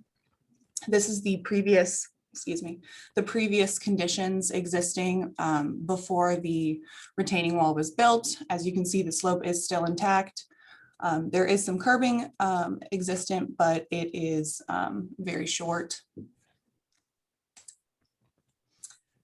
On August 20th, 2020, the Cultural Resources Office received a Citizen Service Bureau complaint for a retaining wall that was built without a permit. It was inspected and determined to be a violation, so a violation letter was sent, and the applicant did respond and applied for a permit to keep the retaining wall. It was denied for not meeting the standards. And the matter went before the Preservation Board on April 26th of 2021, and the board upheld the denial of the application. After the April Preservation Board meeting, the Cultural Resources Office contacted the owners to establish a timeline for compliance with the Preservation Board's decision. It did become clear at that time that the owners did not intend to comply with the board's decision, and they were notified that unless Work was begun to abate the violation within 30 days. The matter would have to be referred to housing court. On July 27th of 2021, our office did receive an application to remove 3 stones from the existing retaining wall. The Cultural Resources Office staff revised the plans to reflect the Preservation Board's April 2021 decision and sent it back to the owners for their agreement. At that time, the owners expressed their desire to bring the matter before the Preservation Board on an appeal of a denial. The application was denied and the owner has appealed the denial and it is now before the Preservation Board. So this is the application that we received on July 27th. As you can see, this is the retaining wall, and the part that is noted as being removed are these 3 stones here, and the rest is to stay. And again, here's another elevation view to remove the 3 stones and leave the rest intact. This is a revision that I had made to the plans to comply with the Preservation Board's decision at the April meeting. I did send it back to the applicants, noting that the first level would have to be completely removed, and then the second level would have to be removed, and they could have a 1 stone tall curbing along the sidewalk. And then again, I made the same edits to this elevation and sent it back to them, and they decided that they would rather go to the Preservation Board on appeal of denial.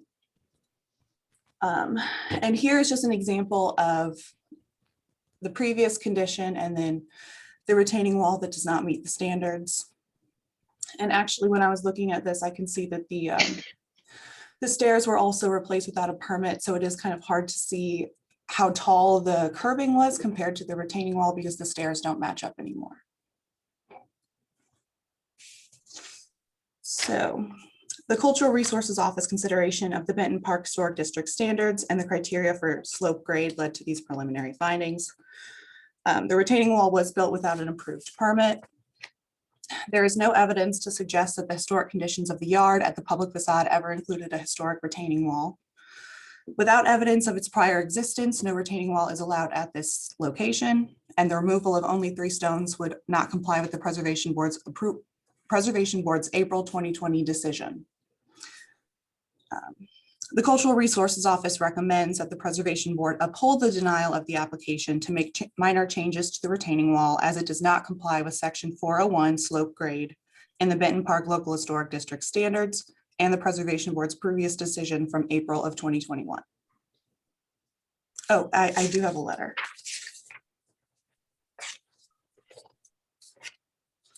I do have a letter from the applicant that I would like to read at this time.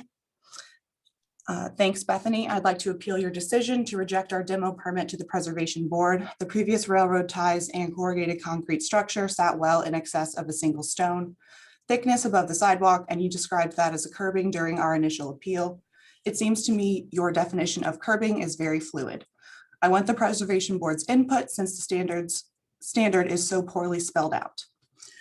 Also, I go by Juicy G now, or just Juicy for brevity's sake, and I'd like for you to address me as such. I do not prefer to be addressed as Greg anymore, and I see it as a matter of professionalism and common courtesy that you as an employee of the city address me as a resident in the manner I find appropriate.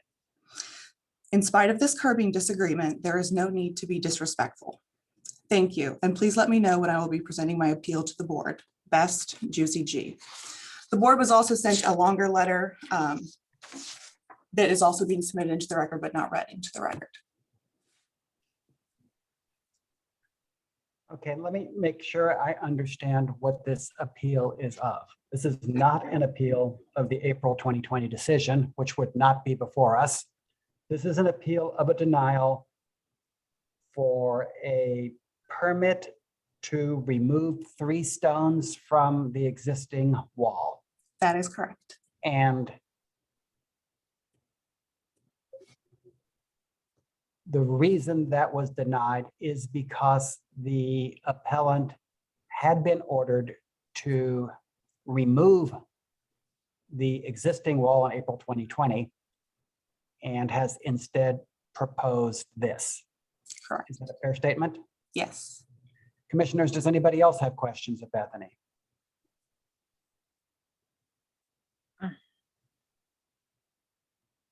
Thank you very much. Well, Oops, I'm if we sorry. deny it, what's the next step then? What happens next? They go to court? I think for us, the question is whether or not we believe that the proposal that they made meets the historic district sorry, whether or not we agree with the CRO staff's decision that this does not meet either our previous order or the historic district standards. Right. And Could I what happens after that is beyond us. Further questions from commissioners? Okay, is the appellant present? Yes. Okay, would the appellant please introduce themselves and swear to tell the truth? My name is Greg Wanko, and yes, I swear to tell the truth. I'm sorry, I did not hear you. What did you say your name was? My name is Greg Wanko. I swear to tell the truth. Proceed. So to I guess answer more, I think to clarify what you had asked about what we're actually reviewing here, what I'm trying to get an answer to is I'm trying to leave a portion of this as a curbing rather than a wall. So I'm not trying to leave a retaining wall. I understand that you guys made a ruling that we have to remove the wall. So what I'd like to do is remove a portion of this to get it down to a curbing level. And what I'm seeking approval for is that the height of that wall or rather curbing, I don't understand what the height above the sidewalk is allowed, because at our previous meeting, it was identified that previously it was a curbing, it wasn't a wall. And I think in some of the pictures it indicates that it was a pretty substantial, if it's going to be called a curbing, it was a fairly substantial one. And so I'd like to submit that what I have in place could serve as a curbing with some slight modifications. And what are the modifications you're proposing? Removing what Bethany had walked you through was removing a few of the top pavers off of the tallest portion of the wall as it sits right now. Okay. Is there anything else that you have to add? Yeah, I had some pictures. Yeah. Yeah, there we go. So that one is, I think, more or less the same one that she had shown in her initial presentation. If you can go forward, let's just see what, okay, that one was, but rather maybe one more. There should be one more where there was a, there was an older photo that I think I'd sent you. There you go. So this is a step further back beyond what the initial one had shown, where the wall had been in a pretty significant state of decay. And this is older. I believe this is in, I don't know, it was early 2000s, maybe 2011 or something. And they had planted some bushes. And so in addition to the fact that railroad tie sat well in excess of the sidewalk, it also, they had planted some plantings there that in effect act as a wall or an obstruction of some sort. And in my previous denial for the initial retaining wall, you guys had mentioned that it was important to keep a slope to the sidewalk because that was a historic access to the building. And I would say that this would restrict that. So I don't know if that sort of metric or measurement of what should be preserved here really stands. Additionally, the two houses on either side of mine, or both of them have, I suppose, either retaining walls or curbings, depending on the definition. And my wall actually matches that plane. So on my neighbor to the north, there's only a slight wall or curbing, and that's where mine is fairly slight. And then I matched it on the south side where there's a much more substantial wall. So mine actually matches what's existing, and to run it straight down to the sidewalk is fairly, I don't know that it actually has any precedent for the building that we're talking about, although it may have precedent in the neighborhood.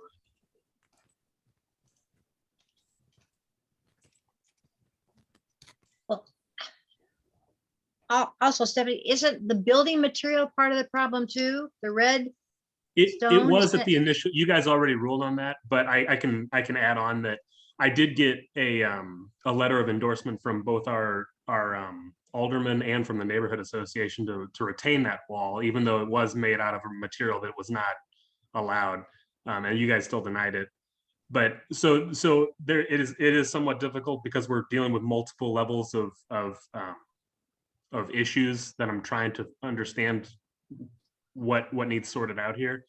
But yes, so you're right that it's not a compliant material, but I did get an endorsement from the bodies that had dictated or originated that standard.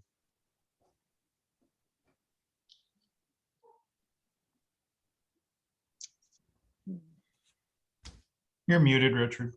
Great, thank you. I'm sorry, does this complete your testimony, sir? Yes, it does. Thank you. Bethany, is there anybody signed up to speak? There is not. Okay. Thank you all very much. Commissioner Fathman. I'm gonna pass. I'm gonna pass this time. Commissioner Colleen, have you got a motion? I'm going to pass also. Commissioner Robinson, have you got a motion? I have questions. Okay, where were you during questions? Okay. If it helps you make a motion, please ask your questions, state who you're asking questions of, unless they are like rhetorical questions that we would just ponder for a few seconds before you made a motion. And don't look so comfortable there, Alderman Coder. You're going to be next. Oh, okay, Bethany. So I am trying to refresh my memory on our ruling in April, and what it is. So I understand what you are. I believe I understand what you're looking for, and based on the drawings that you showed, we're essentially eliminating the upper wall, and then it looks like maybe the cap, and so we're eliminating the upper wall and then eliminating, let's see, can you go back to the wall?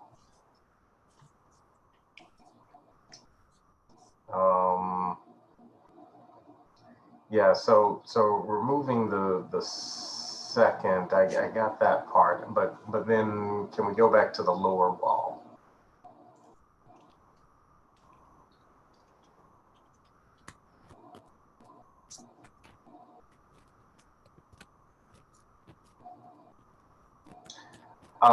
Okay, so on this lower wall, and I guess I have not looked at what we are considering curbing, but that's typically 8 inches, correct?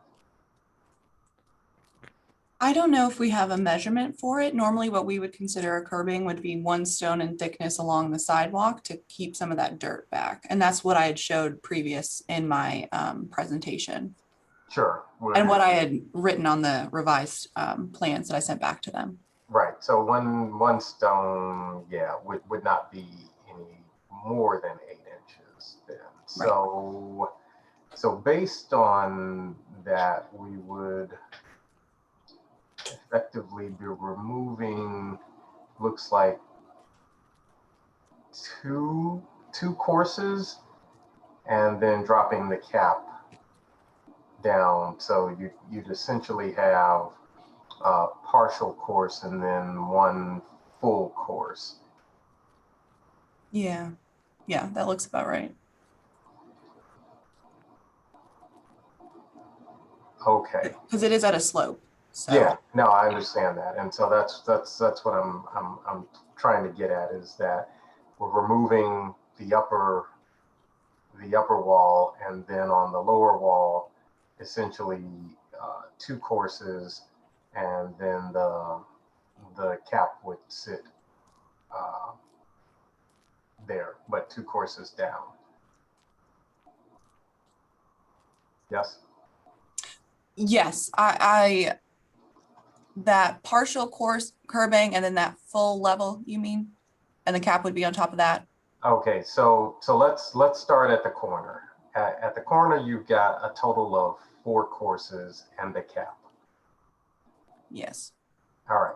So I am unsure what you were considering the first full course. I am questioning whether that first full course is the second course or is that the third course? I think that's the second, this first full one. Yeah, so the first full one is actually the second course. Yes. Yes. Okay. That's Third, and then, yeah. And then the third and fourth course would be removed. Yes. And this capping would be pulled down. And then so then the capping would come down to the first the first full course. Yes. Stephanie, could I speak, please? Oh, yes. Sorry. There would be no cap. There would just be one course of yeah, because once you put a cap on it, you have a retaining wall. You don't have a curbing. So possibly, I mean, there really is no reason that a one course can't follow the slope of the street, but if you'd like to add a second course, then the cap and the 2 courses below it need to be removed. And then of course, the rest of the wall that's behind there. But generally a curbing is 1 stone 6 inches tall. Got it. Okay.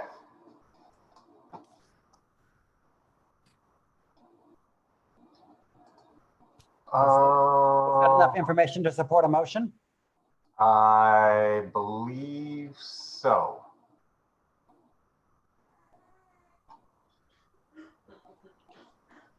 Melanie Okay. just signaled that there's no way she's going to second it, just to let you know. Oh, no. If you can't get Colleen, you're sort of screwed. Right. Chairman, can I make a point of order before Mr. Robinson's motion? Yes, sir. There was reference, I think, in the record to either a support letter from the alderman or the neighborhood. Do we have any of these documents? Maybe I missed that.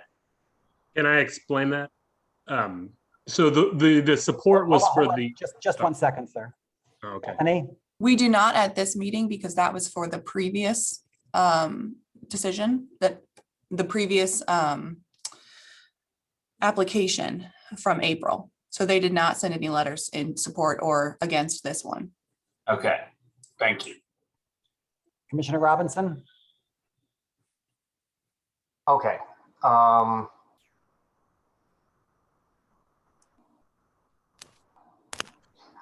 move that the Preservation Board uphold the denial of the application to make minor changes to the retaining wall as the work does not comply with Section 401 slope/grade in the Benton Park Historic District standards, nor with the Preservation Board's decision on the 26th of April 2021, and that the owner remove the upper retaining wall and the cap and 2 courses, the top 2 courses of the lower retaining wall.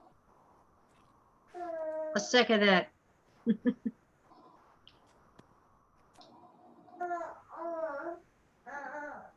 Motion's been made and seconded. The appellant had asked us to clarify what we were thinking. I believe that the motion does do that. Is there further discussion? I would like to No, ask sir. another question. Nope, not now. Yeah, I guess Chairman, discussion wise, my question to maybe to Anthony is your motion essentially what he's proposing in his redesign, or am I missing something here? So, Alderman, I was a little unclear of what he was proposing. And so given that, I am making it clear as to what we are looking for. Got it. And I understand what your motion is, and I will support it. And then my only comment would be for the applicant. You know, I don't know what's going on with your nickname and your snarky letters to the staff, but everyone's got a hard job on their hands. We're short-staffed. Folks are doing their best. If you've got grievances, I'd encourage you in the future to, try to deal with those respectfully of staff and, try to put pettiness aside. But I'll go ahead and support Commissioner Robinson's motion. Thank you. Is there further discussion from commissioners? Can we get a reread of the motion, please? Really, Mike? Actually, okay, I move that. Barb Burkett, who's making the record. Can you read the motion?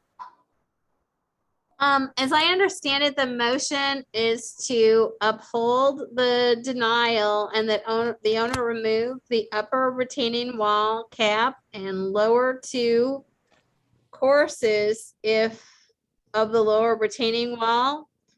And Melanie Fathman is the second, so please correct me if that is not accurate. No, so it would be the upper 2 courses. So the upper retaining wall in its entirety, the cap on the lower retaining wall, and the top 2 courses on that lower retaining wall.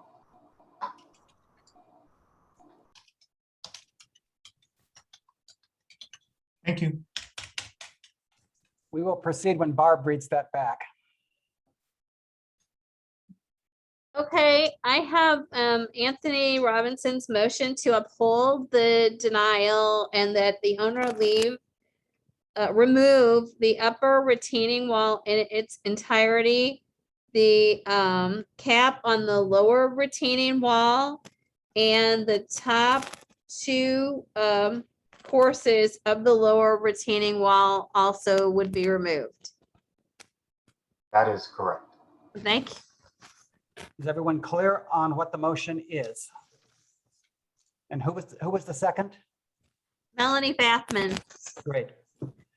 Okay, commissioners, I think that exhausts this subject. If I can find my role, I'm going to call it. There we go. Alderman Coder, do you vote yes or no? Yes. Commissioner Colleen, do you vote yes or no? No. Commissioner Robinson, do you vote yes or no? Yes. Commissioner Bathman, do you vote yes or no? Yes. Did I skip a commissioner? Okay. The yeses have it, and the chair abstains. The yeses have it, and the decision of the Cultural Resources Office is upheld. Appeal is denied. Thank you, commissioners. Moving to our last item, 333 Missouri.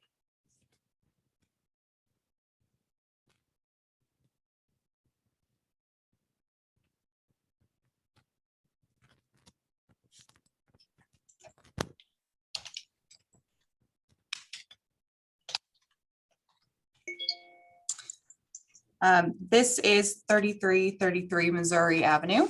It is an appeal of a denial to retain the horizontal fence built without a permit. I would like to submit into the record the PowerPoint, the agenda, this presentation, ordinance 67175, the Benton Park standards, as well as a letter of appeal from the applicant that I will read. Here is its location on Missouri Avenue. I would just like to note, so here is the location of the building. This corner right here is actually the end of Benton Park, and then the street right here is actually in the Cherokee Limp District.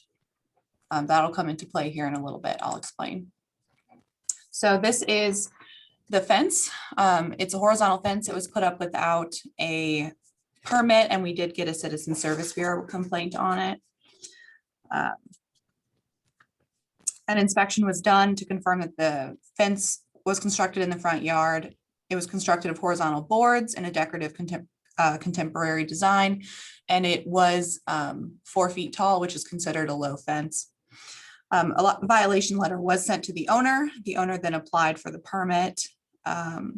After speaking with the owner, Cultural Resources did deny the application as it does not meet the standards, and the owner then appealed the denial. And it is here before the Preservation Board. So I would just like to read the section for low fences because this fence is 4 feet tall. It's considered a low fence. And low fences say, the section for low fences, section 403.1, says that low fences are those with a height of 48 inches or less when measured from the ground. Number 2, low fences shall be one of the following types: wrought or cast iron, treated or rot resistant wood picket fence consisting of posts, rails, and vertical pickets, painted or treated with an opaque stain, or chain link if only if it is behind a private facade and either painted a dark color or clad with a dark colored vinyl, or a wire fence based on a historic example. Low fences shall be based on a model example. When located in front of a public facade of the building, the model example fence shall also be located in front of a building of similar vintage to the property under consideration. 4, in no event shall a low fence obscure significant architectural features of a building. So that's the section on low fences. The project does not comply. The fence is a low wooden horizontal fence, not based on a model example or consisting of vertical pickets. I did have some context shots. Here's just a close-up detail of the horizontal fence. Here's looking directly across Missouri from 3333. And then here's looking down the sidewalk. And then looking south along Missouri Avenue. This is actually where the districts change. So this is right at the next street up. You can see this horizontal fence from 3333 Missouri. I just didn't want there to be any confusion as to why this one is allowed. This is in a different district where horizontal fences are allowed.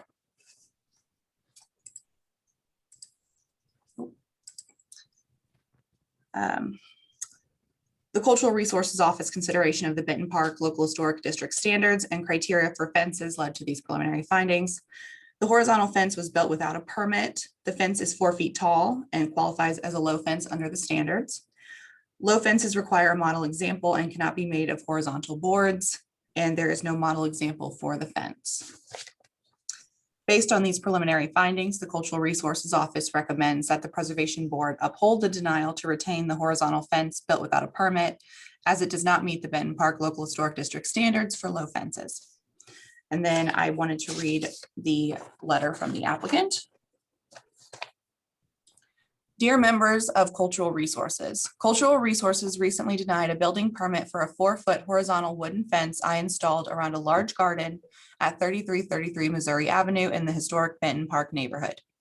The 2 reasons Cultural Resources member Bethany Moore gave me for the denial were the placement of the fence and the style of the fence. My house, 3333 Missouri Avenue, sits at the back right-hand corner of a double lot, 3333 and 3335 Missouri Avenue. A black aluminum fence separates the double lot from the sidewalk. Walking into my front garden is a large walkway up to my house. The horizontal fence I built without a permit lines the right-hand side of the walkway, keeping my large garden safe from my large dog and his neighborhood friends that love to play in my empty lot on the left side of the walkway. The fence feels natural and lives behind a historic style fence. The main reason I love the Benton Park neighborhood is the diversity of residential architecture.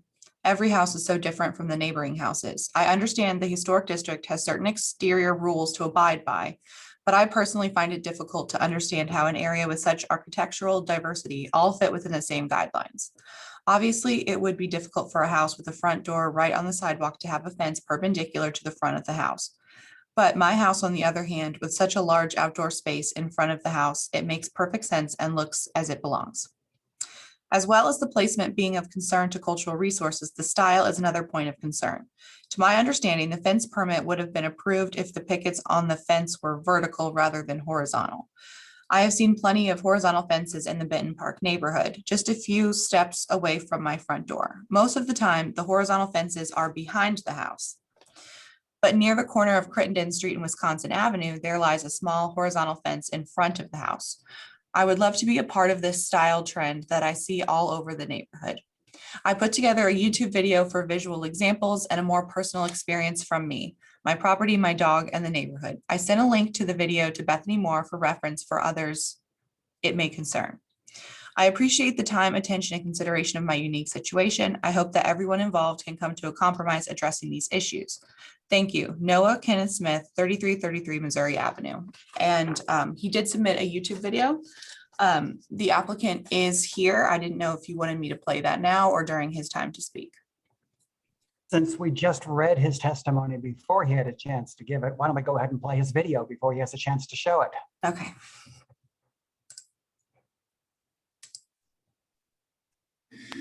My name is Noah Smith, and this video is for St. Louis's Cultural Resources Department to support my appeal to their denial of my fence permit. Now here I am standing in front of a judge pleading for just a little longer. So my house is very unique in Benton Park. It sits all the way back of the lot of land as opposed to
I believe that's the end.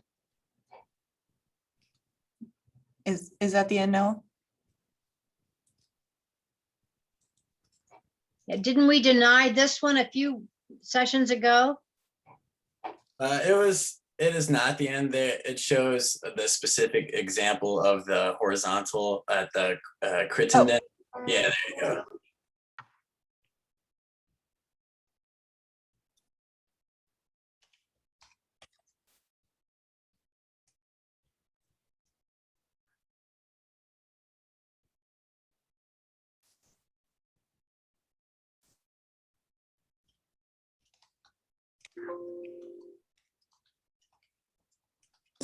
In Benton Park that has a horizontal fence in front of the house, even though the front of the house lines the sidewalk. There's only 2 panels, but the situation still exists, which is the situation that I'm in. I'm not trying to disrespect my neighborhood. I'm trying to follow trends that I really love about the neighborhood that I feel like makes it unique, while trying to protect the food in my garden for my dog and his friends.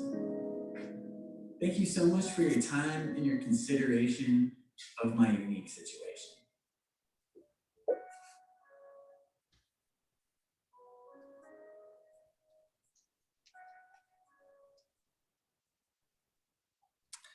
Was everyone able to hear that?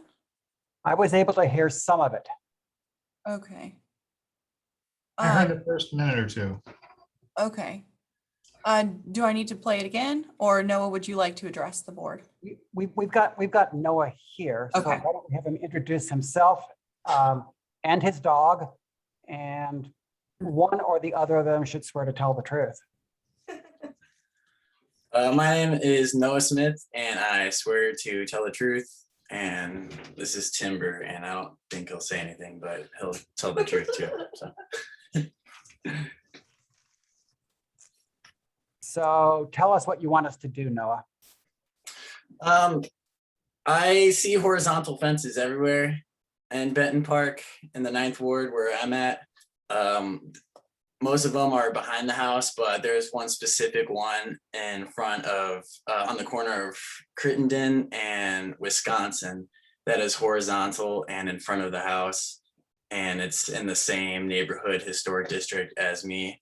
And it looks really nice. And obviously, if that's there, it got approved. So I was really hoping I could get my horizontal fence approved because it's in a pretty unique spot. My house is the only house on my street, I think maybe even like in the neighborhood, that is as far back as it is. And there's already like a historic fence in front of it, complying with the rules already.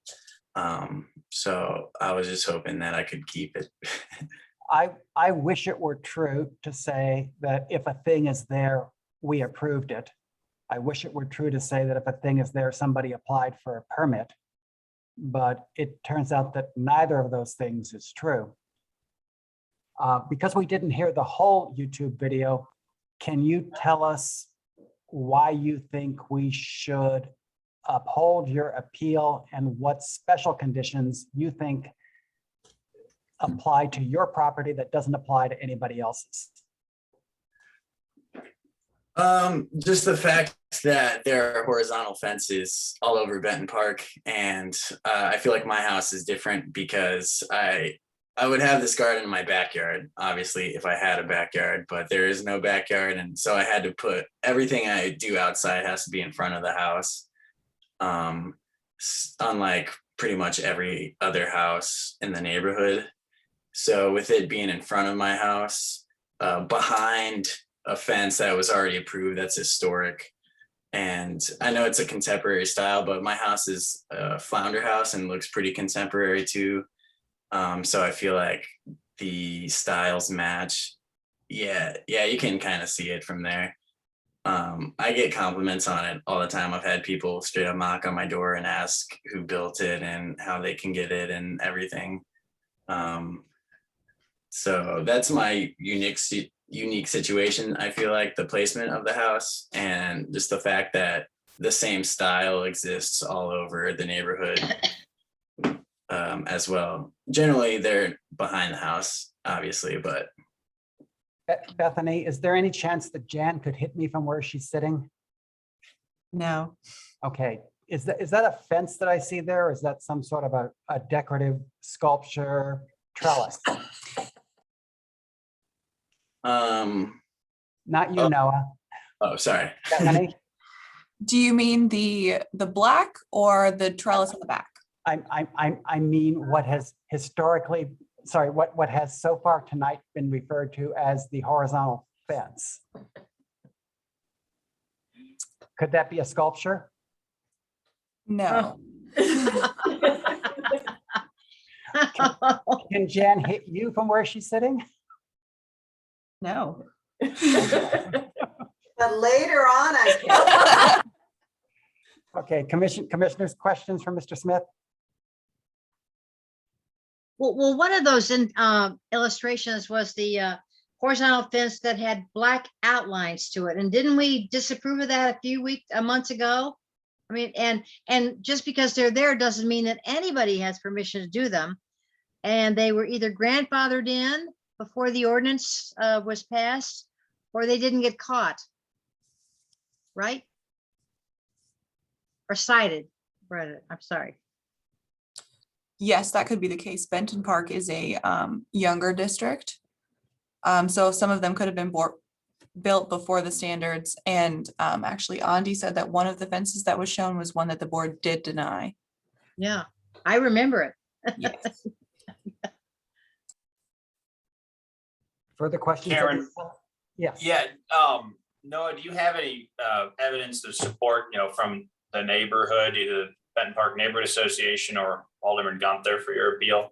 I don't know if that was in the video and I missed it. I apologize. The only person I've talked to about it has been Bethany, but I do know Dan Gunther decently well. I should have reached out to him. I just didn't think to.